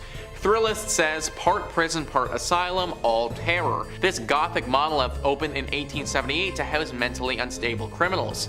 Thanks to the addition of the mentally handicapped, alcoholics, and plain old felons, it became so severely understaffed by the 1930s that patients' deaths were often not discovered until days later, when they were found rotting in some forgotten corner. Shock therapy and lobotomies were standard procedures. In fact, some call Danvers the birthplace of the prefrontal lobotomy. But a large cemetery on site said to be haunted by evil spirits suggests these were not always successful. The sinister castle-like building is said to have inspired H.P. Lovecraft's Arkham Sanitarium, and so also Batman's Arkham Asylum, and was the setting of Demon movie Session 9. And as if that weren't enough, Danvers used to be Salem Village. Yeah, of Salem witch trials fame. Regular ghosts are one thing, witch ghosts are another one altogether. Think about how few people would have had to work here, where a literal patient would die and wouldn't be discovered until days later. And also think about what that would have meant for the actual patients. That means that even if you were still alive, you probably wouldn't be treated or seen by a professional for days at a time. Which also means that you might not eat for days at a time either, and be stuck in what I can only assume would have been a cell by yourself for that entire time. This would have been a horrible place to go, even if it was just for criminals. Because of all of this, it is now deeply haunted and a place I highly recommend avoiding. And finally, number 1 on this list is the Waverly Hills Sanatorium. This is an asylum that I've talked about a few times on this channel before, which speaks to how haunted it actually is. Thrillist says, with an alleged 63,000 deaths taking place inside its walls, this place is up to its eyeballs in spirits, not surprisingly topping lists of America's most haunted spots. Originally built as a tuberculosis hospital in 1910, the building saw many die from the disease, but tales of mistreatment and dubious human experimentation trickled out, and patients left the premises in what was known as the death tunnel or body chute. Apparitions including Timmy, a boy who likes to play with rubber balls who's been caught on tape, the nurse who hanged herself in room 502, another nurse who fell from the same room's window, and scattered screams and footsteps have all been seen. 63,000 deaths. And here we were thinking that the 9,000 in the other place was bad, here's 63,000 more. Any place that has a death tunnel and a body chute, that should not be a place meant for rehabilitation and seeking help. We are talking about some sick stuff that went on here. I would get into some of the rumors associated with the human experimentation, but I honestly don't think that YouTube would let this video stay up if I did. There are a plethora of ghostly spirits that haunt this place now. Dark spirits that have lost all sense of humanity and are more demon than spirit. This is a spot that must be avoided at all costs. Number 5. The Trans-Allegheny Asylum. Built in the Civil War era in West Virginia, this asylum was designed to house around 250 patients, but ended up housing more than 2,500 people. People locked in cages, lobotomized with ice picks, tied to the beds. It's safe to say that this place is a nightmare in itself. Since the asylum was briefly a Civil War military base and absolutely haunted to the core, people have spotted uniformed soldier ghosts strolling the corridors. Patients were previously admitted into the asylum for a variety of reasons, including asthma, laziness, egotism, and even greediness. This was a different time. This led to more and more patients being admitted, causing the asylum to overflow with staff and bedding. It is said that the most famous ghost is the presence of a small girl named Lily. She was either a former patient or a child of one of the housing staff or patients. Back then, it was very common for women to be admitted while pregnant. One thing's for sure, she spent her childhood and her afterlife stuck within these walls. Ghost hunters make contact with her spirit all the time, apparently. Staff members say that there are always toys strewn out on the 4th floor, and Lily's been known to move them around herself. Small balls rolling down the hallway on their own, running footsteps and voices can be heard playing with things on the floor. Lily is known for her loud laughter, as well as her interest in playing games with staff and visitors. Other experiences include dark shadows, objects moving on their own, disembodied voices and cries. This place is haunted. Today the asylum is used as a historic and ghostly tour hotspot in which haunting stories combined with the decaying look of the structure creates the contrast that the asylum is well known for. The asylum itself was created with good intentions. It was meant to treat people who needed care, but soon it became misused and the people it originally meant to care for were horribly. After closing its doors for good in 1994, they reopened to educate and tell the tales of the patients themselves who lived and died within these walls. Number 4. Danvers State Hospital. Located about 21 miles north of Boston, the hospital opened on May 1st, 1878, and the hospital's first patients arrived only days later. The inspiration for H.P. Lovecraft and Batman's Arkham Asylum due to its gothic look and its twisted patients. This asylum followed in the same footsteps of any classic mental asylum. It was only meant for about 500 patients, but ended up housing around 2,500. Low staff, no rooms, and of course treatments such as shock therapy and lobotomies. This asylum was the very first to operate the transorbital lobotomy, where an ice pick is inserted through the eye socket and into the brain.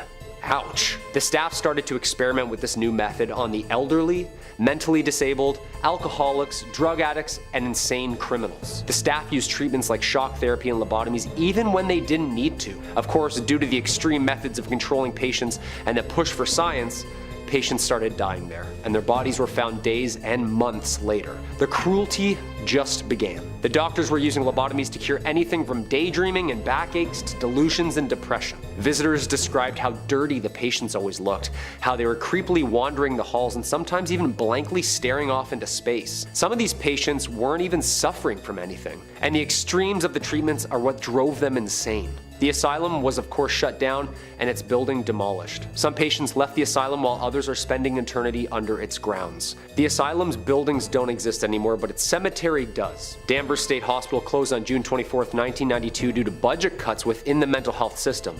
and the 770 patients who died at Danvers were buried in the numbered lots on the property, with the hospital replacing traditional headstones with patient numbers. This is just one act of cruelty and dehumanization the hospital was known for. In at number 2 we have Custer, Idaho. The mining town of Custer was born in 1879 by gold miners looking for their next gold hotspot. Prospectors discovered gold in what would become known as the Yankee Fork area of central Idaho in 1867. The area was worked on a small scale for more than a decade before the discovery of General Custer Mine. The General Custer Mining Company closed in 1888 and the district experienced a sharp decline. In 1899, the town of Custer has 5 saloons, 3 stores, a hotel and 3 boarding houses, but the town never established even one church. By 1910, most of the mines in the area were closed and the Yankee Forks boom years came to an end. The combined population of Custer and the nearby Bonanza was just 66 people. The Silver Messenger reports just 2 families remaining in Custer in 1911 and then being fully abandoned the year following. Today it has been purchased by the US Forestry Service and, in conjunction with the Friends of Custer Society, is slowly being made into a historic site. Some original buildings have already been renovated, some are in process, and many others are slated to be restored. Several buildings lost in a 1960s grass fire are due to be replaced with replicas. The Forgotten Town is a landmark for many people such as tourists and especially paranormal investigators. In the old schoolhouse is a museum containing items left behind and showcases the town's unique history. Although interesting, you can't help but get an eerie feeling thinking about the people who once owned these items, as walking into one of these structures is like walking back in time. To think this town was once active with human energy and miners working every single day. And finally, in at number 1 we have South Pass City, Wyoming.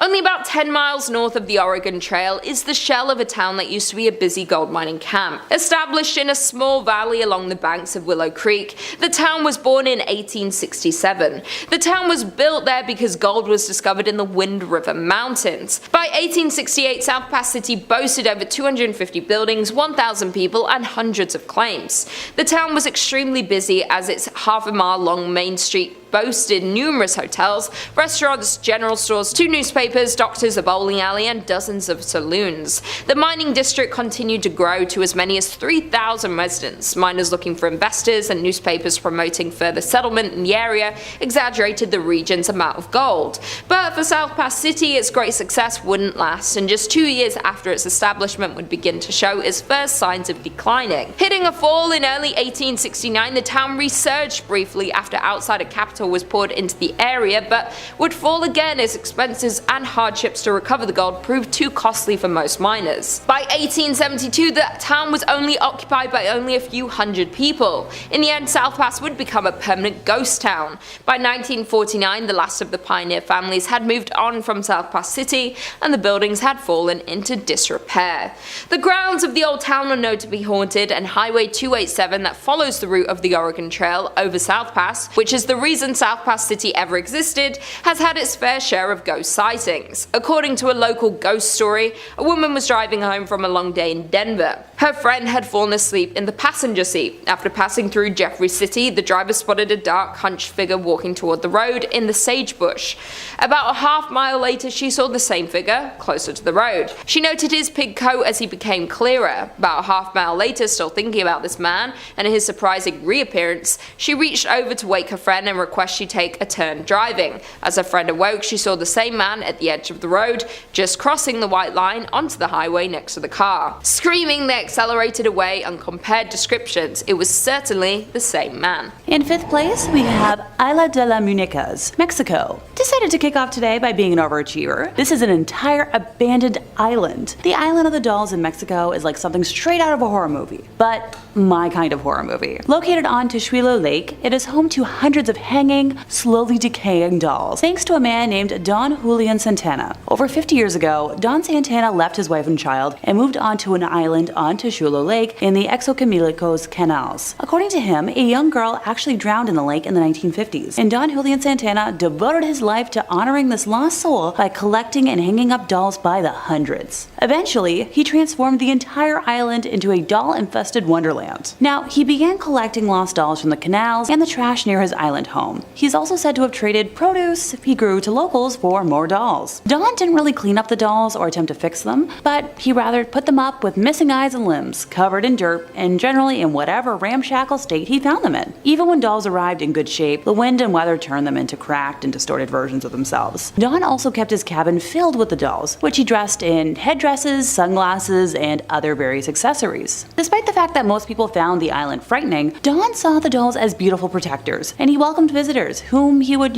show around, charging a small fee for taking photos. In 2001, Don Santana was found drowned in the same area in which he believed that small child had passed away. According to legend, the dolls in the island are haunted by the spirits of the dead girl, and perhaps even by Don himself. Okay, who wants to go on a road trip with me?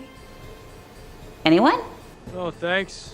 In fourth place, we have Pripyat, Ukraine. So Pripyat is an abandoned city in northern Ukraine located near the border with Belarus. Named after the nearby river of the same name, it was founded on February 4th of 1970 as the 9th Atomgrad, which was a type of closed town in the Soviet Union to serve the nearby Chernobyl nuclear power plant, which was located in the adjacent ghost city of Chernobyl. So Pripyat was officially proclaimed a city in 1979 and had grown to a population of around 49,000 by the time it was evacuated on the afternoon of April 27th of 1986, one day after the Chernobyl disaster, making it younger as a city at that time than I am now. Although it was located within the administrative district of Ivankiv Rayon, the abandoned municipality now has a status of City of Regional Significance within the larger Kyiv Oblast and is administered directly from the capital of Kyiv. Pripyat is also supervised by the State Emergency Service of Ukraine, which manages activities for the entire Chernobyl exclusion zone. So following the 1986 Chernobyl nuclear disaster, the entire population of Pripyat was moved to the purpose-built city of Slavutych. At the time of the evacuation, the average age of residents was about 26 years old, and the city housed 13,414 apartments in 160 apartment blocks, with 18 halls of residence accommodating up to, let's say, 7,600 single males or females, and 8 halls of residence for married couples. In terms of education, there were 15 kindergartens and elementary schools for 4,980 children, each with their own nickname, and 5 secondary schools for about 6,000 students. In 2019, it was announced that folks could start visiting the affected areas if certain health and safety procedures were followed, but I don't feel like visiting a radiation-affected city is high up on my bucket list at this point in time. In third place, time to visit the Bodie State Historic Park. So formerly a genuine gold mining town, located east of the Sierra Nevada mountain range in Mono County, California, and now a national landmark, it is known as one of the best preserved ghost towns in the world. It is named after W.S. Bodie, first name unknown, but rumored to be either William or Waterman, who discovered gold in 1859 in an area now known as Brody Bluff. He tragically passed in a snowstorm that same winter and was never present for what came to be. According to pioneer Judge McClinton, the district's name was changed from the proper spelling of B-O-D-E-Y to B-O-D-Y, and then a few other phonetic variations to eventually B-O-D-I-E, after a painter in the nearby boomtown of Aurora lettered a sign as such. An accidental typo that's stuck through history, which is a good reminder to proofread your work.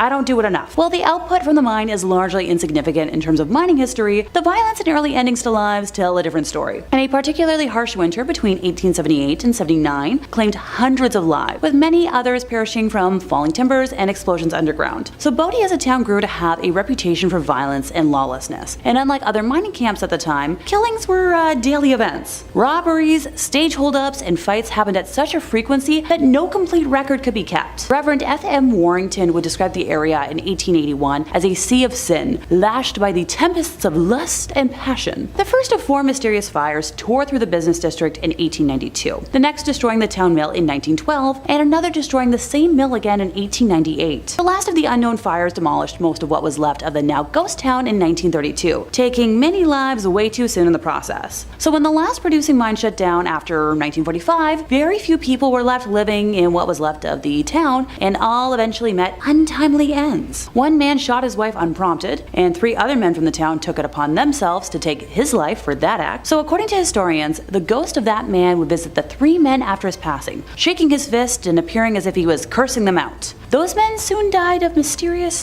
diseases and illnesses. Visitors to the area have reported meeting spirits that leave them feeling suffocated, seeing doors open and close on their own, and rocking chairs that may or may not have a menacing older lady staring them down, or even the empty chair rocking on its own. So Bodie might be a bit of a tourist destination nowadays, but if you remove anything from the land, I'm talking like a pebble, you'll be cursed with remorse and tragedy. The park keeps a logbook of all letters and items returned to them, with each thief writing an apology note to Bodie for what was taken. The curse is upheld by the ghosts of residents past who guard against thieves and protect the town's treasures. Okay, so kleptos, steer clear or be cursed. In second place, we have the Joyland deaths. Located in Wichita, Kansas, Joyland once featured state-of-the-art rides and attractions, holding a reign of 55 years of fun and joy. Today, the once popular park is being reclaimed by nature, piece by piece by piece by piece. Joyland came into existence on June 12th of 1949. It was founded by Lester Ottaway and his sons, Herbert and Harold. Now, Herb had a passion for steam engines and race cars, and he refurbished both types of vehicles. By 1934, Herb Ottaway had refurbished a miniature steam locomotive and cars, and was traveling with them to county fairs in Kansas and Colorado. Joyland was originally opened to give Herb's refurbished locomotive a more permanent home. As the attraction became more popular, the Ottoways eventually added a number of different rides and games to the amusement park. Now, Lester Ottaway passed away in the mid-1950s, but his sons continued running Joyland until the early 1970s, when they decided to, retire. Joyland was then sold to Stanley and Margaret Nelson, who owned the park until it closed its doors in 2004. Joyland featured attractions such as a wooden roller coaster, my personal favorite kind of coaster, a wacky shack dark ride, a log jam, a sky coaster, bumper cars, the classic carousel, and of course, a Ferris wheel. Now, on April 6th of 2004, a 13-year-old girl was enjoying a Ferris wheel ride with her friends when the restraint bar holding them in came undone. The young girl fell more than 30 feet, suffering multiple head, arm, and leg injuries, and it's a miracle that she survived. The Ferris wheel was immediately closed, while both private and federal investigations looked into whether everything was, safe and up to code. The ride managed to, reopen eventually after these investigations were wrapped up, so okay, I wonder what to code means anymore. Another notable ride at Joyland was the wooden roller coaster that was known as the Nightmare. Although the roller coaster was a staple at the amusement park, it too saw its fair share of injuries. On May 25th of 1977, one rider stood up in one of these carts and fell.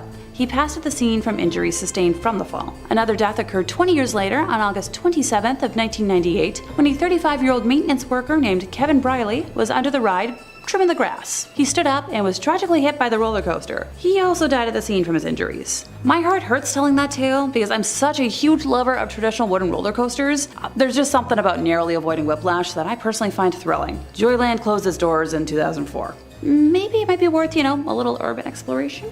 In first place, time to visit the ghosts of the Enchanted Forest. The whimsical 20-acre amusement park was built in an Oregon forest and boasted handcrafted attractions like Storybook Lane and Toftville Western Town, along with rides like the Ice Cream Mountain bobsled roller coaster and a big timber log ride. Sounds pretty magical, right? Yeah, that all depends on who you ask. Though many folks experience nothing more than a charming park, other more abnormal experiences are definitely not in line with a regular amusement park. For many, a visit to the Enchanted Forest can be a supernatural phenomenon, and I know I'd be happy either way. I love all things fantastical and wonderful and whimsical, but also spooky. Tales of employees feeling a ghostly presence on attractions like the Haunted House and Challenge of Mondor ride caught my eye while doing research for today. The story of Enchanted Forest starts with Roger Toft, the park's creator, who spent every last penny he had to make his passion project come to life in 1971. His granddaughter, Ashley Toft, is now the park's general manager, and while she claims she's personally never experienced any supernatural phenomena on the Haunted House, she did admit that the attraction makes her feel anxious and overwhelmed. While guiding a group of experienced paranormal experts through the attraction, she led them directly to a cold spot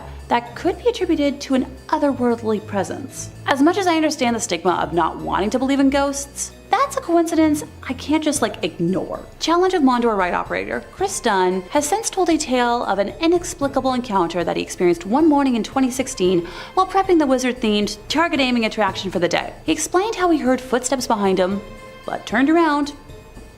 No one there. Mere seconds after hearing the footsteps, he described being hit with a strange energy throughout his body, one that made him dizzy and gave him a horrible case of chills. Now later in the day, the same thing happened, but with more intensity. He took photos of the ride not in operation and captured images of what looks to be an orb that changes shapes in 3 sequential photos. The team of investigators I mentioned before were granted permission to spend a night unsupervised at the park and experienced the chilling energy and the challenge of Mondor and managed to communicate with a spirit in the haunted house. Notice how I haven't mentioned like a park tragedy yet as the cause for anything? That's because unlike the other places on this list, there wasn't one.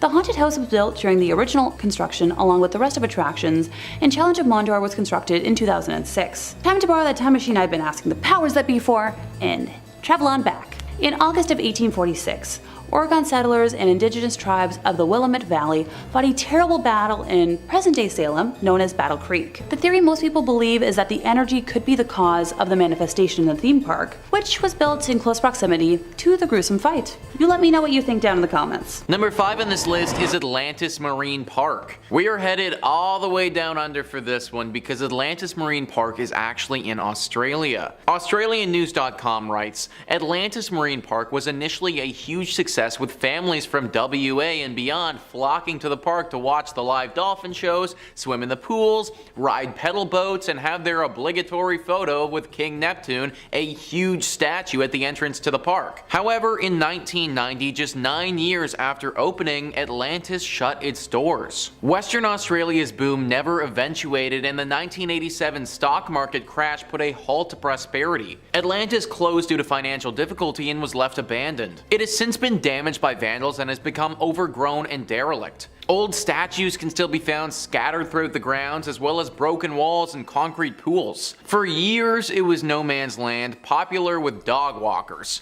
However, just last month, the iconic King Neptune was restored to his former glory after a petition by locals who started an online campaign for something to be done with the ruins. Well, I'm glad to see that Neptune is looking fresh again, but I don't know how long he'll stay that way. Apparently, this place, when the sun goes down, is home to some evil creatures. Four-legged mutant things with glowing red eyes that hiss and are nothing that we know of from this world. Now, this could be a bunch of baloney, but that's what some people have reported seeing when they've explored this place at night. Probably safe to go during the daytime, just make sure you set an alarm for 6 p.m. to get out of there if you do go. Number 4 on this list is Crinkly Bottom Theme Park. This one, to my understanding, has been demolished, but it still deserves a spot on this list because of how creepy it was when it was around. Mr. Blobby was a TV caricature in the early 1990s. He was featured on one of Britain's most successful late-night Saturday television shows and was this big pink blob creature with a bow tie on. This was a comedy television show, and this blob thing didn't lack any of that. He would often engage in annoying antics with celebrity guests and become a bit of a British television phenomenon. Well, Mr. Blobby was successful enough that he of course needed toys, merchandise, and heck, while we're at it, let's give him his own amusement park. Sometimes what works well on TV doesn't always translate to a fun amusement park though. Crinkly Bottom was what they called it, and it opened up in 1994. This annoying sidekick's popularity didn't last forever though, and this amusement park's life was very short-lived. The place shut down in 1996 because it simply was not making enough money. Then it faded away into obscurity and everybody forgot about this interesting little business venture. That was until 2009 though, when some urban explorers stumbled upon it again. The once bright and beautiful blobby land looked like something straight out of a horror film. It was worn and gross and just reeked of evil. Animals had taken up residence there, and based on how the place looked, it wouldn't have been surprising if some sketchy characters once did business there too. You can't visit it now because it's demolished, but you really shouldn't have been going when it was around anyways. Number 3 on this list is Boblo Island. I had to include Boblo Island on this list to give a bit of a shout out to Ontario, where your boy grew up. Boblo Island was wildly successful for a time and operated for nearly a century. As with a lot of places on this list though, it couldn't seem to power through the 90s and had to shut down. Reader's Digest says, picture an 1898 Victorian amusement park, music from an organ grinder, women's skirts swishing around the dance hall, children's laughter echoing from various newfangled rides. That's what this theme park on Boys Blank Island, nicknamed Boblo, near Detroit on the Canadian side of the Detroit River, was to residents alike. Its doors were shut nearly 100 years later in 1993, and the area is now closed to the public. But you can boat or kayak by the remains, listening for the ghostly sounds of long past visitors. While you can't stay here overnight, you can rent these 8 haunted places on Airbnb. Being on an island really adds to the creepiness for me, I think. Like this place, from all the pictures I could find, it really looks totally detached from all other society. Basically meaning that whatever happens here, you are totally by yourself. Like there is a new set of rules for this island. There have been stories that something lurks here, a spirit or something dark. Be very careful if you ever go to Boblo Island. Kicking us off in 5th place, we have Water Park Troubles. This tale takes place at Schlitterbahn, which is a theme park owned by Cedar Fair in Texas, on the Raging Rapids portion of the Lazy River. Our narrator Vanessa and her friends didn't expect anything intense from the ride. They were all just, looking forward to relaxing, watching the water go by, enjoying the scenery. As expected, the ride wasn't super intense whatsoever at first, until it hit a patch of white water, and because of the angle that the raft hit the bump, Vanessa and her companions were launched into the river. Nope, that's not supposed to be part of the ride. And while the ride might have only been, 3 feet or so deep of water, I'm reminded of all the posters from my local pool growing up about how people can literally drown in a bathtub. So yikes! Vanessa described herself as entering a state of shock, feeling emotions ranging from fright to embarrassment, confusion, and panic. As she attempted to reach for the raft to pull herself back in, she realized she couldn't see her friends anywhere, and she was once again being yanked underwater. Panic had taken over as the main emotion by this point, and Vanessa found herself swirling around and around and around under the water. Thankfully, a nearby lifeguard jumped into action and was able to hoist Vanessa and her friends back into their raft, allowing them to enjoy the rest of the rapids in the intended fashion. I'm a little concerned about the lack of seatbelts on that ride, since they were never mentioned, and I feel like that should be a thing, or like a weight sensor to stop the ride in event that, someone goes over. Oh, just me, okay. As a high point to this, somehow Vanessa managed to keep her glasses on throughout the entire ordeal. Go Vanessa! In 4th place, we have an urban legend from Canada's Wonderland. Time to move on to a Cedar Fair park that's a little closer to home. As someone who spends most of September through December at Canada's Wonderland every year, I just knew I had to include this ghost story in today's list. While Wonderland might be home to the scariest of scary monsters every October, the iconic Wonder Mountain is actually home to a ghostly spirit all year round. Construction of the iconic theme park happened between 1979 until 1981, with construction of the mountain alone involving a dozen local companies under Cincinnati engineer Curtis D. Summers. Now, while we don't know the name of our victim, one of the construction workers who was working on Wonder Mountain passed on the job, and for the most part, the details of his passing and specifics have been kept pretty secret. I tried. I promise I tried. This ghostie haunts the mountain to this day, specifically the Thunder Run ride. If the ride operators don't greet the area with good morning and good night at the beginning and the end of each operating day, the ride will malfunction and cease operations until given the proper respect. Honestly, I'm all for inviting the ghost to roam the park during Halloween haunt. What's the worst that could happen? An actual ghost over in Ghostly Pines or Spirit Manor would be so much fun to see. Oh, just my own opinion again? Of course. In 3rd place, we have the Warner Brothers Jungle Habitat. Originally opening on July 19th of 1972, this now abandoned park closed its doors by 1976, which is a really bad timeline for a theme park that was technically never completed. The first time Jungle Habitat made headlines was only months after it first opened for business, when an Israeli tourist named Abraham Levy was riding through the safari in a taxicab and decided to roll down the window to get a better look at some of the animals roaming around. 2 lions attacked the car and mauled the 26-year-old tourist, causing lacerations to his face and shoulder. He took credit for the harm, citing his own foolishness, which helped to dodge, like a media onslaught. For the most part. By the end of the year, reports of animals escaping into the wilds of West Milford, which is where the park is located, were far too many in volume to be ignored. Besides the sightings of harmless animals like peacocks, there were numerous rumors spreading about dangerous animals such as a pack of wolves and a lion being sighted along local roads. Okay, look, I grew up in the land of moose, and I wouldn't want to see one of those on the side of the highway.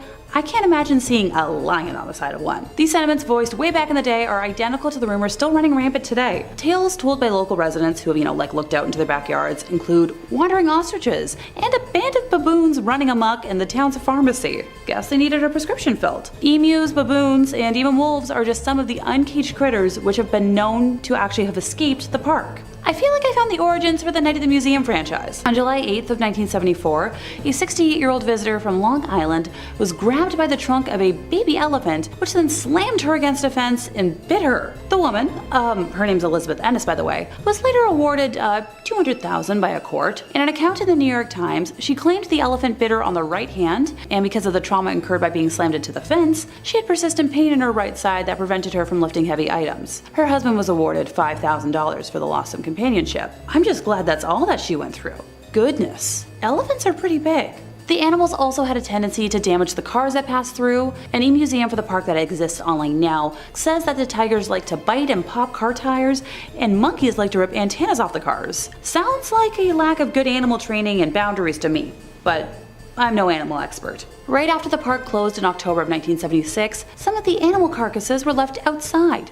This pile grew until, 30 animal bodies, including that of an elephant, a bison, a camel, and some zebras, were all left lying until April, when the ground had thawed enough to finally bury what was left of them. The 6 months that they were left exposed was a violation of state laws, which stated that any animal should be buried within 48 hours of its passing. Despite this violation, Warner Brothers were not sanctioned. Jungle habitat is gone now, but never forgotten. Reports of mysterious kangaroo sightings in remote corners of West Milford still turn up from time to time. Be careful, kangaroos hurt. In second place, we have the island of Poveglia. Yep, another entire abandoned island. This one's a little creepier though. So the island is located in the lagoon near Venice, and is famous for being one of the most haunted places in Italy. Tourists and locals alike are banned from the island, which was used for centuries as a place to exile the sick to prevent the spread of disease and contain the mentally ill in an asylum built in the late 1800s. Yes, I'll backtrack and elaborate. So in 1348, the bubonic plague arrived in Venice and Poveglia, like many other small islands at the time, and it became a quarantine colony. The plague on average killed like 1 out of 3 Europeans, by the way. So fearing the unbridled spread of the disease, Venice exiled many of its symptom-bearing citizens there. So at the island center, the dead and those too sick to protest were burned on giant pyres. So this included the tens of thousands of Venice citizens just dying on the mainland. Those fires would burn once more in 1630 when the Black Death again swept through the city. The small island was used as a mass burial ground, and ashes from human remains make up as much as 50% of the island's soil. Cripes, I hope it's a good fertilizer. The deaths of nearly 160,000 people on the island have given it its nickname, the Island of Ghosts. A doctor at the asylum was known to have experimented on patients with crude lobotomies and jumped from the bell tower in the late 1930s after claiming he had been driven mad by ghosts. Decades later, nearby residents claimed to still hear the bell, although it was removed many years earlier. A report titled Haunted History states that some restoration work had started in recent history, but abruptly stopped without explanation. Okay, maybe this is one spot on today's list that I might not want to visit. And in first place, we have St. Elmo in Colorado. St. Elmo is a ghost town and allegedly the best preserved ghost town in all of Colorado, while also boasting the most hauntings and paranormal activity of any ghost town in the state. The town was a major gold and silver trading center and hub of life for many pioneers, outlaws, and miners for decades. So it was originally called Forest City, but St. Elmo was settled in 1878 and became an official township in 1880 with the arrival of the first post office. So the residents of the town were forced to change the name because there were already too many forest cities in the area. So gotta applaud the originality. St. Elmo went through a massive gold rush, reaching the height of its population of 2,000 residents in only 10 days. The majority of the town worked in one of the 4 local mines. The Mary Murphy mine was the most profitable mine and the longest operating, having produced over $60 million worth of gold while it was in operation. When the mines began to close down, the town began to dwindle. The Mary Murphy mine continued to operate until 1922, but was shut down when the railroad was abandoned. Postal service was discontinued in 1952 after the death of St. Elmo's postmaster. Now for the fun part, ghost stories. I saved the best for last for a reason. The most famous ghost of St. Elmo is Annabelle Dirty Annie Stark, not to be confused with the beloved Annabelle doll. This Annabelle is the descendant of Anton and Anna Stark, who arrived in St. Elmo with the Pacific Railroad in 1881. Anton was a section boss in the mines, while Anna ran the Home Comfort Hotel located on Poplar Street and the general store. Oh, and both structures are still standing today. Anna Stark was known as a cruel and harsh woman who never allowed her 3 children, Roy, Tony, and Annabelle, out in the town to mingle or work alongside what she deemed the simple town folk. Annabelle grew up attractive and passionate for the town, and her love of St. Elmo was fierce. After the death of her mother, Annabelle and Tony inherited the hotel, and the once impeccably clean establishment fell to shambles. So along with the decline of the town, Annabelle began to lose her grasp on reality. The town soon called her Dirty Annie because she would emerge in filthy clothing and her hair was in a tangled mess all the time. Finally, free of the harsh rule of her mother, most people assumed this was her quiet rebellion. Residents remember strolling the main street with her firearm loaded and hung over one shoulder, ready to protect the town from anyone who dared to threaten it. Since her death, it is told she can still be found roaming the streets. Only a short while after Annabelle had passed away, the hotel was left to a family friend whose grandchildren were playing inside the hotel, when suddenly all of the doors slammed shut and the temperature dropped 20 degrees. The children cried and screamed, and finally the room returned to the outside temperature, and the door slowly swung open. Oh, that's not the only ghost story. Don't worry. A woman skiing down Poplar Street at dusk was struck by a peculiar sight of a lovely-looking woman in a long white gown glaring out of the second-story window of the Home Comfort Hotel. Now, the skier was shocked. She knew the owner of the hotel was on vacation, and nobody was supposed to be inside. As she turned to see what the woman was eyeing, she noticed snowmobiles approaching. So, sidebar, snowmobiling is illegal in St. Elmo. So the skier went and advised the group, who promptly apologized and went back where they came from. When she turned back to look at the hotel, the woman in the window was still watching, and she lowered her head, nodded at the skier, turned and vanished before her eyes. So curious and in disbelief, the skier went back the next day to find every window and door were locked. When the owner of the hotel returned, the two women searched the property with nothing to be found. So was it Annabelle keeping watch? Be sure to let me know in the comments what you think. Number 4 on this list is Gukujima, Japan. Being 480 meters in length and 160 meters wide, this small island holds a lot of history and ghost stories. Just 15 kilometers from Nagasaki and in front of the Japanese coastline. In the late 1950s, the island had a population of over 5,200 people. The people that resided in the Gukujima Island were mostly coal miners and their families. Since the island is so small at its peak in population, it was once the most densely populated place on the planet, 9 times the population density of Tokyo. Now the island is left completely abandoned and is effectively crumbling to pieces. The coal mining facility was previously called Battleship Island because its buildings and seawall make it resemble a warship. As for the island's fate, it was abandoned in the 1970s when petroleum fuels made coal obsolete. But abandoned does not mean empty, because the ghosts of the past have taken over the island and its buildings. The buildings were built by Korean and Chinese prisoners who were forced to work here from 1930 to just after World War II. The conditions of these forced laborers were hard, and some never made it back home. The people who worked here named the island Jail Island, or even Hell Island. After the war, the Japanese came to the island to work here themselves. In 1974, the mines started to run out of coal and people left the island. Soon, the island's uninhabited parts were reclaimed by nature. The weather conditions started affecting the concrete and buildings started falling apart. Sometimes people camped out here, but that was a very dangerous thing to do. The government wanted to discourage people from going over on their own and therefore decided to make it open to the public. Even though tourists are allowed to visit the island today, the echoes of the past still linger here, especially in the minds of the relatives of those forced laborers that have been forced to work here and inside the crumbling buildings. Fishermen who sail near the island claim they have seen strange flickering lights in the buildings, even though the island has no electricity. Strange noises have been heard and cold spots have been felt. People say they had the sensation of being watched, and there are some claims of people that have been touched by unseen hands. Nowadays, people who have visited say the decaying settlement contains so many items from the 70s that it almost looks as if people still live there. Day trippers beware, though, as exploring Hashima takes organization and many of the building structures are dangerously unstable. Number 3 on this list is Deception Island in Antarctica.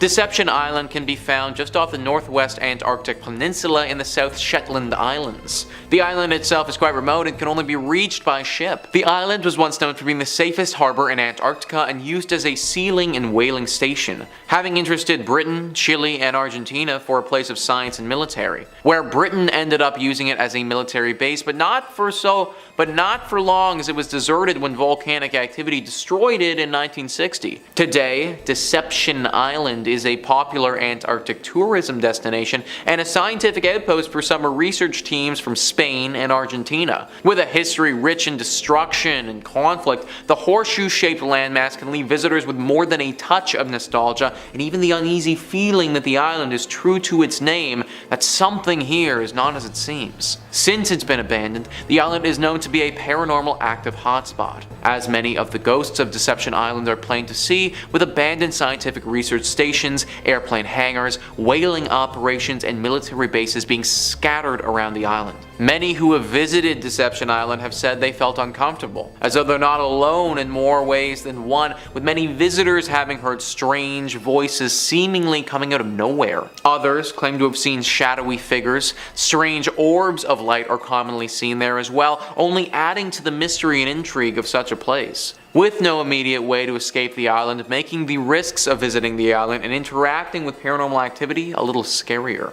Coming in at number 3, we have Severals Hospital, England. Severals Hospital is a former psychiatric hospital located in Colchester, Essex, formerly managed by the North Essex Partnership University NHS Foundation Trust. It quickly became one of the scariest and most haunted hospitals in the entire world. Now, for a period of time, this was the leading hospital for electroshock therapies, as well as lobotomies in all of the UK. In the 1950s, psychiatrists experimented with new treatments on patients, now considered unsuitable, such as the use of frontal lobotomy. Many of the patients housed at Severals Hospital weren't even mentally ill, yet were still given these barbaric treatments. In fact, in some of the records, patients range from women who gave birth out of wedlock to moody teenagers. Following the treatments, many people were never the same, with some even passing away during the stay at their hospital. During World War II, the hospital was severely affected due to bombs being dropped by Germany, resulting in 38 women being killed, with many more injured. Now the hospital is closed, however, people that visit the grounds often report a very deep sense of fear, sorrow, and even mourning. Some visitors have even reported to see shadow people lurking in the corners of some of the rooms. As of today, the hospital is no longer open to visitors, with it remaining completely abandoned. However, some urban explorers still roam the remains to see if the hauntings are true. Coming in at number 2, we have Waverly Hills Sanitarium, Kentucky. Very few hospitals have as dark a past as Waverly Hills Sanitarium, making it one of the scariest hospitals not just in the United States but in the entire world. Now closed, the Waverly Hills Sanitarium is located in Louisville, Kentucky, with the opening as a 2-story hospital in 1910 to accommodate 40 to 50 tuberculosis patients. However, in the early 1900s, Jefferson County was struck by an outbreak of tuberculosis, which prompted the construction of a new hospital. However, some of the treatments they offered for tuberculosis included fresh air exposure, even during the winter. Other treatments included ballooning the lungs or even removing a lung entirely. As you would imagine, these treatments didn't have a high success rate, resulting in a large amount of deaths and a reputation for being a place where no one is left alive. Now, according to some reports, the deaths grew so rapidly the hospital was forced to create an underground tunnel in order to cart the bodies out without having patients see them. The tunnel was an entrance and exit for the workers of the sanitarium. It was built on the first floor with the rest of the building. They did this to increase morale, as patients were finding it a little upsetting to see deceased patients be carted away, so the hospital decided to perform those acts more discreetly via the tunnel. They also believed that this would help lower the disease's spreading rate. Now, once TB rates began to die down, the sanitarium became a mental hospital that quickly became overcrowded. Patients would often undergo treatments such as lobotomy, not to mention experimental procedures and physical abuse by staff. These days, it is known as one of the most haunted hospitals in the world, which houses the room where a nurse killed herself after finding out she was pregnant with the doctor's baby. And finally, coming in at number 1, we have Beechworth Lunatic Asylum, Australia. Australia is filled to the brim with terrifying wildlife that could, on any given day, potentially kill you. So saying that, it might not come as much of a surprise to know that Australia has some equally as terrifying hospitals, including Beechworth Lunatic Asylum. Originally known as Beechworth Asylum, this is a decommissioned hospital in the town of Victoria, Australia. It ultimately closed in 1995 after 128 years of operation. For those 128 years, Beechworth Asylum was home to some of Australia's most violent criminals. It was also notorious for its abusive staff members, as well as for a number of unexplained disappearances. It is said that Beechworth conducted some of the typical medical treatments of that time, including straitjackets, restraint chairs, and isolation cages, all of which were standard forms of treatment for those suffering from mental illness. Now, all it took to land you in Beechworth Asylum was a couple of signatures, one from a friend or relative, and the other from a doctor. So saying that, it was easy for people to get rid of husbands or wives that they didn't want around anymore. Now, with such a troubled past, it will come as no surprise to learn that Beechworth is haunted, with one sighting involving the ghost of a nurse, Matron Sharp, who was said to wander the halls of the asylum, presenting a comforting presence. One of the cruelest aspects of Beechworth was what is known as ha-ha walls. Now, the key feature of these walls was a trench built on the interior of the asylum's walls. Now, this in turn made the wall appear low enough that it seemed that the inmates weren't actually imprisoned, whereas on the inside it ensured that none of them could actually escape. Number 5 on this list is the Beechworth Lunatic Asylum. Located in Australia, this is one of the most haunted asylums in the entire world. Thrillist says, formerly the Mayday Hills Lunatic Asylum, now La Trobe University's scenic Beechworth campus, this place saw 128 years of terror before closing in 1995. Apparently 9,000 patients died here over the years, and people were so fast and loose with the term lunatic that few patients ever left the premises alive. It comes as no surprise that a few people lingered after death. Faces floating in windows are a common sight, along with Matron Sharp doing her rounds and children laughing. Tommy Kennedy, who used to transport the dead out of the asylum and died there himself, still hangs around. There's also a woman who was thrown out of a window and died in front of the hospital because she was Jewish and the only person allowed to move her, a rabbi, couldn't make it to Beechworth sooner. Yeah, so clearly this place has seen its fair share of trauma throughout the years, folks. 9,000 people is a lot of people who have died. Like, we're talking about a small town's worth of human beings who died at this freaking asylum. And as exampled by that poor Jewish woman, these deaths weren't all from natural causes either. There was said to be some sick workers here, people who were twisted and got off on hurting others, people who worked at the asylum but probably would have been better suited to be in it themselves.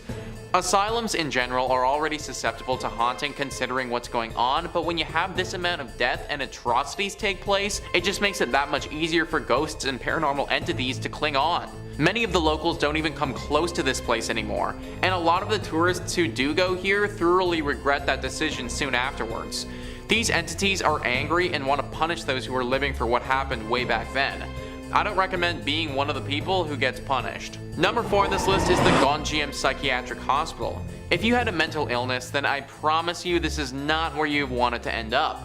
Thrillist says, believed to be one of the most haunted spots in South Korea, this abandoned psych hospital could be the basis for the next Stephen King novel based on its checkered history. According to local lore, patients here began dying mysterious deaths one after the other, forcing the facility to shut down. Many believe the murderous owners of the place was to blame, claiming that he kept patients as hostages only to flee to the States when families of the deceased demanded explanations. There are also rumors of doctors going insane, rivaling their patients in madness.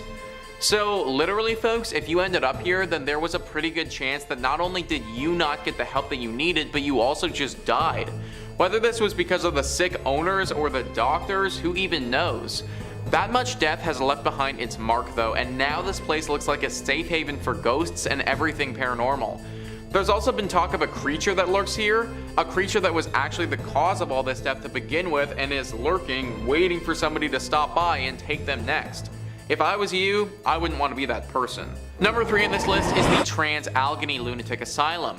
This is a scary masterpiece, folks. Thrillist says, this impressive structure, allegedly the world's second largest hand-cut stone masonry building after the Kremlin, looks like it was designed as the set of a blockbuster thriller. Built around the Civil War era, the asylum was designed to house around 250 patients, but ended up holding more than 2,400, including for a brief period, the infamous Charles Manson. That's the opposite of a celebrity endorsement.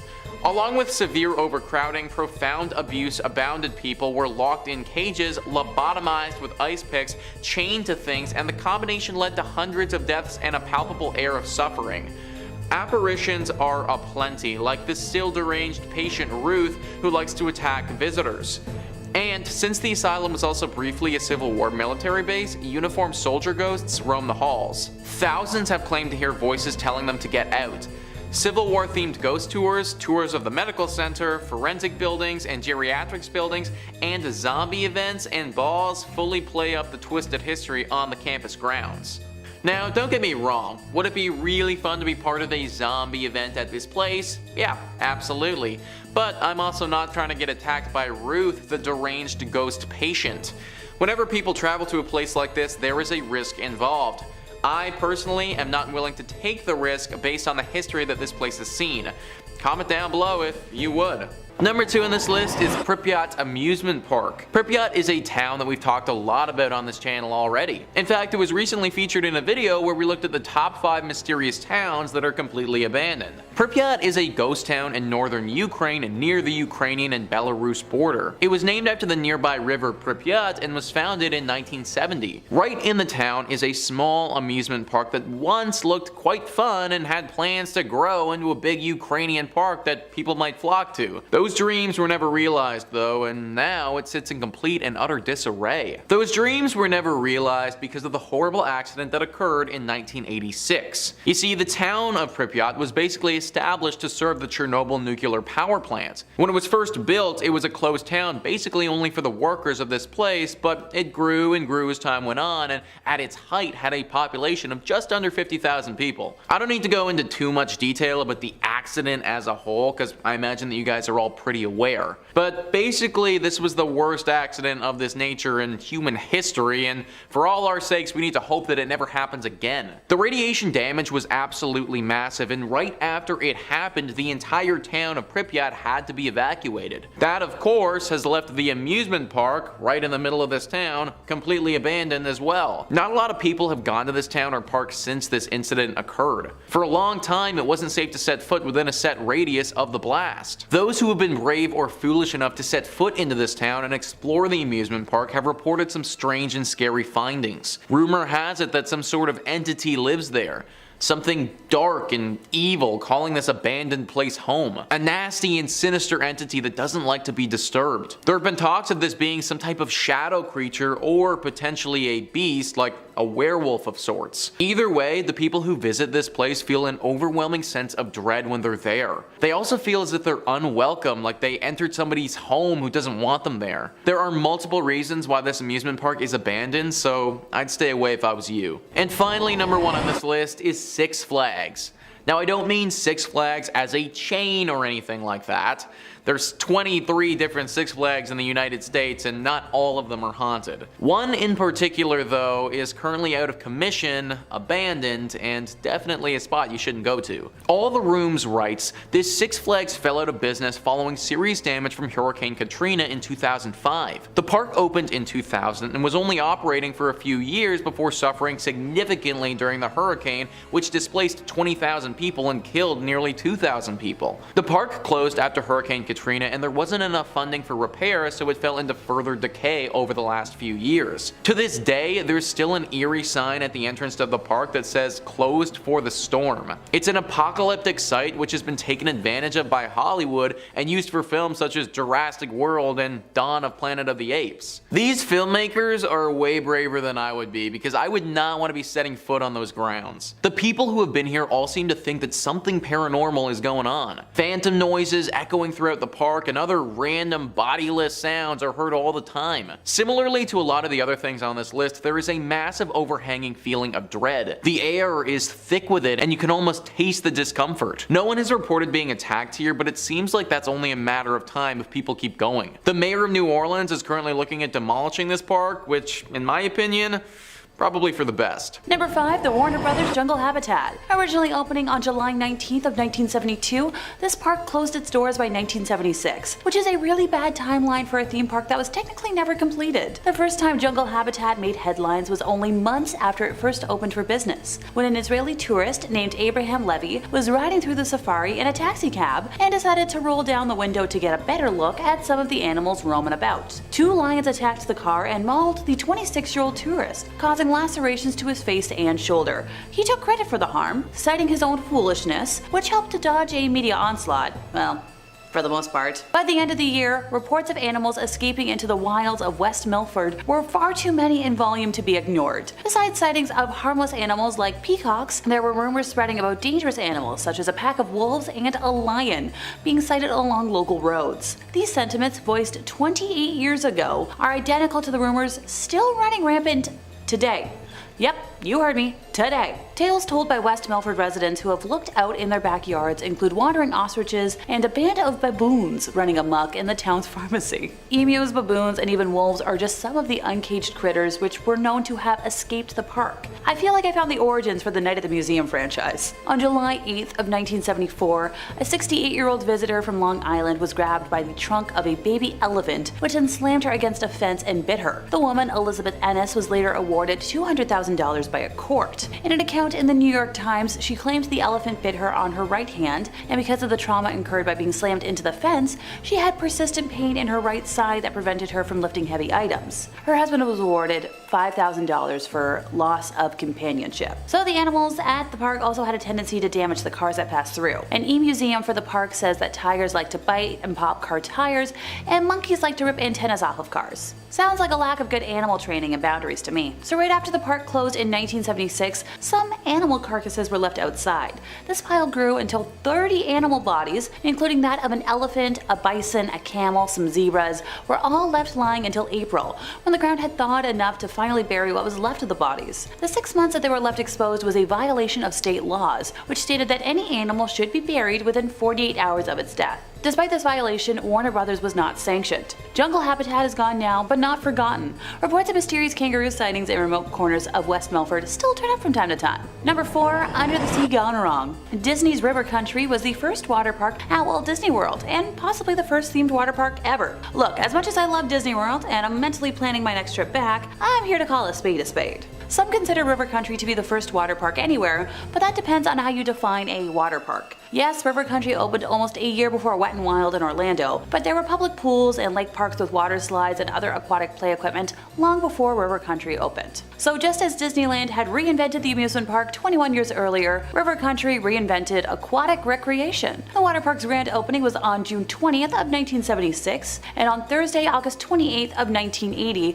a sad Associated Press story appeared in newspapers throughout North America. It was reported that a rare but deadly disease caused by an amoeba found in Florida freshwater lakes had claimed its 4th victim, a New York youngster who had spent his vacation swimming at River Country. The disease, amoebic meningoencephalitis, attacked the nervous system and brain. You don't want to know how many tries it took me to say that. The youngster died after the amoeba entered his nose, went through the nasal passage, and attacked the nervous system, including the brain. Investigators from the U.S. Center for Disease Control in Atlanta and the New York Health Department pinpointed River Country as the source of the amoeba after the parents reported that the amusement park was the only place where he went swimming. So photos and maps of River Country show that the park had 2 bodies of water. The smaller one was a clean, clear swimming pool. The larger one appeared to be a natural cove, completely open to Bay Lake, which is the largest natural lake at Walt Disney World. At some point in the 1990s, Walt Disney World banned swimming in its lake. The 1995 map of Walt Disney World still included the resort's beaches under the swimming section, whereas the 2000 edition made it clear that the beaches were strictly for sunbathing. But River Country stayed open. There was never another death from amoebic,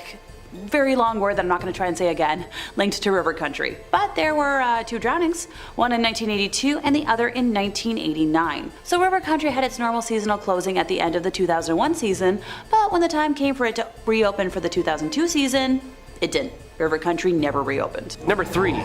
Rolling Hills Asylum. Located in Bethany, New York, Rolling Hills Asylum was established in 1826 as a poor farm or poorhouse, which was an institution built by the government to house and maintain orphans, widowed women, the disabled, the mentally ill, and of course, children. The staff did their best to keep unsafe patients away from the general population, but problems soon ensued. As a result, a solitary confinement cell was constructed in the building, and those who lived there were often referred to as, quote, the inmates. In 2008, Carrie Kearns, the co-founder of ghost hunting Sea Pier, did an overnight public ghost hunt at Rolling Hills. Arriving around 4 p.m., we went to Rolling Hills to get some pictures during the day. The doors opened for the public ghost hunt at 9:30. There were said to be 50 people present during the ghost hunt, and there were 2 tour groups. We used devices such as digital audio recorders, video recorders with night vision, thermometer gauge EMFs, flash cameras, the works. A ghost box and sound amplifier were also present. We did catch some orbs in many pictures, with some being more impressive than others. What appears to be a mist or a smog coming out from behind the nurse's station door scared us. On film, on the 2nd floor, doors of the solarium move on their own. Even shadows of people standing and walking behind the doors appeared. We also caught some EVPs with our digital audio recorders, with a voice of what sounds like an elderly lady screaming, quote, You go away. When in the electrotherapy room, I had 2 episodes of sharp pain that lasted approximately 1 minute to the left side of my head and right above my eye. Twice in the electrotherapy room. Around 4 a.m., Mike and I traveled from the area of the organ room down to the second hallway and sat against the sides of the hall. While Mike and I sat there, I began to feel something touch and crawl up my right leg. As that happened, another shadow peeking from around the corner of one of the doors made us super uncomfortable. It was just staring at us. While investigating on the 3rd floor, there were sounds of someone walking around. I felt the touch of a hand touch my face, and a couple seconds later, one of the other investigators further down the hallway said she felt something holding her hands squeezing hard. I wonder what this mist was. Sounds like some Ghostbusters plasma right there. Number 2, Pennhurst Asylum. In October 2019, Ripley's Believe It or Not spent a night at one of the most chilling and gruesome asylums that ever stood. Pennhurst Asylum in Pennsylvania has been called many things. Ghost Ward, the Crazy Kids, and of course, one of the most haunted asylums on Earth. The team spent a night and had this to say about its history and their experiences. Pennhurst's long history of misconduct of children, for example, used punishments such as the removal of children's teeth if they were labeled a biter. The employees' cruelty has been well documented over the years, and is that of Dr. Jesse G. Fear. Literally the worst name for a doctor. Chris Levine, an open-minded skeptic, and Flip Searless, team leader, were just a few of the crew who spent the night with a variety of audio recording devices. Apparently the Echo Vox, which is a tool for investigators, started playing kids jingles. Quote, "We were getting a lot of different children's songs, but the one on repeat was Pop Goes the Weasel. It was pretty terrifying because we heard kids singing along with the Echo Vox in the background." Flip had asked, "Can you see us?" And the children's voice on the spirit box came back and said, "Yes." "How do you see us?" And the kid's voice said, "As ghosts." As we head down into the basement, a prominent ghostly figure is waiting for us. The King, a menacing figure popular with the paranormal enthusiasts who visited Pennhurst over her years. The King was a maintenance worker here from the 40s. His domain? The boiler room. He was not well, and he was known to treat the patients cruelly. He's known to come across on EVPs as a large, shadowy figure creeping around corners, and he'll even touch you. Though they're uncertain if he's a poltergeist or demonic entity, he's come across with a creepy laugh. He told us his name, and the crew even had a full conversation with him. After listening to the Ghost Box recording, the team were nervous when they heard the King yelling, "Leave, leave, leave." We started on the right foot because I offered him a cigarette and asked him if he wanted to smoke. He said yes. Fast forward 10 minutes and he clearly did not want us in that room. He would just repeatedly yell, "Leave."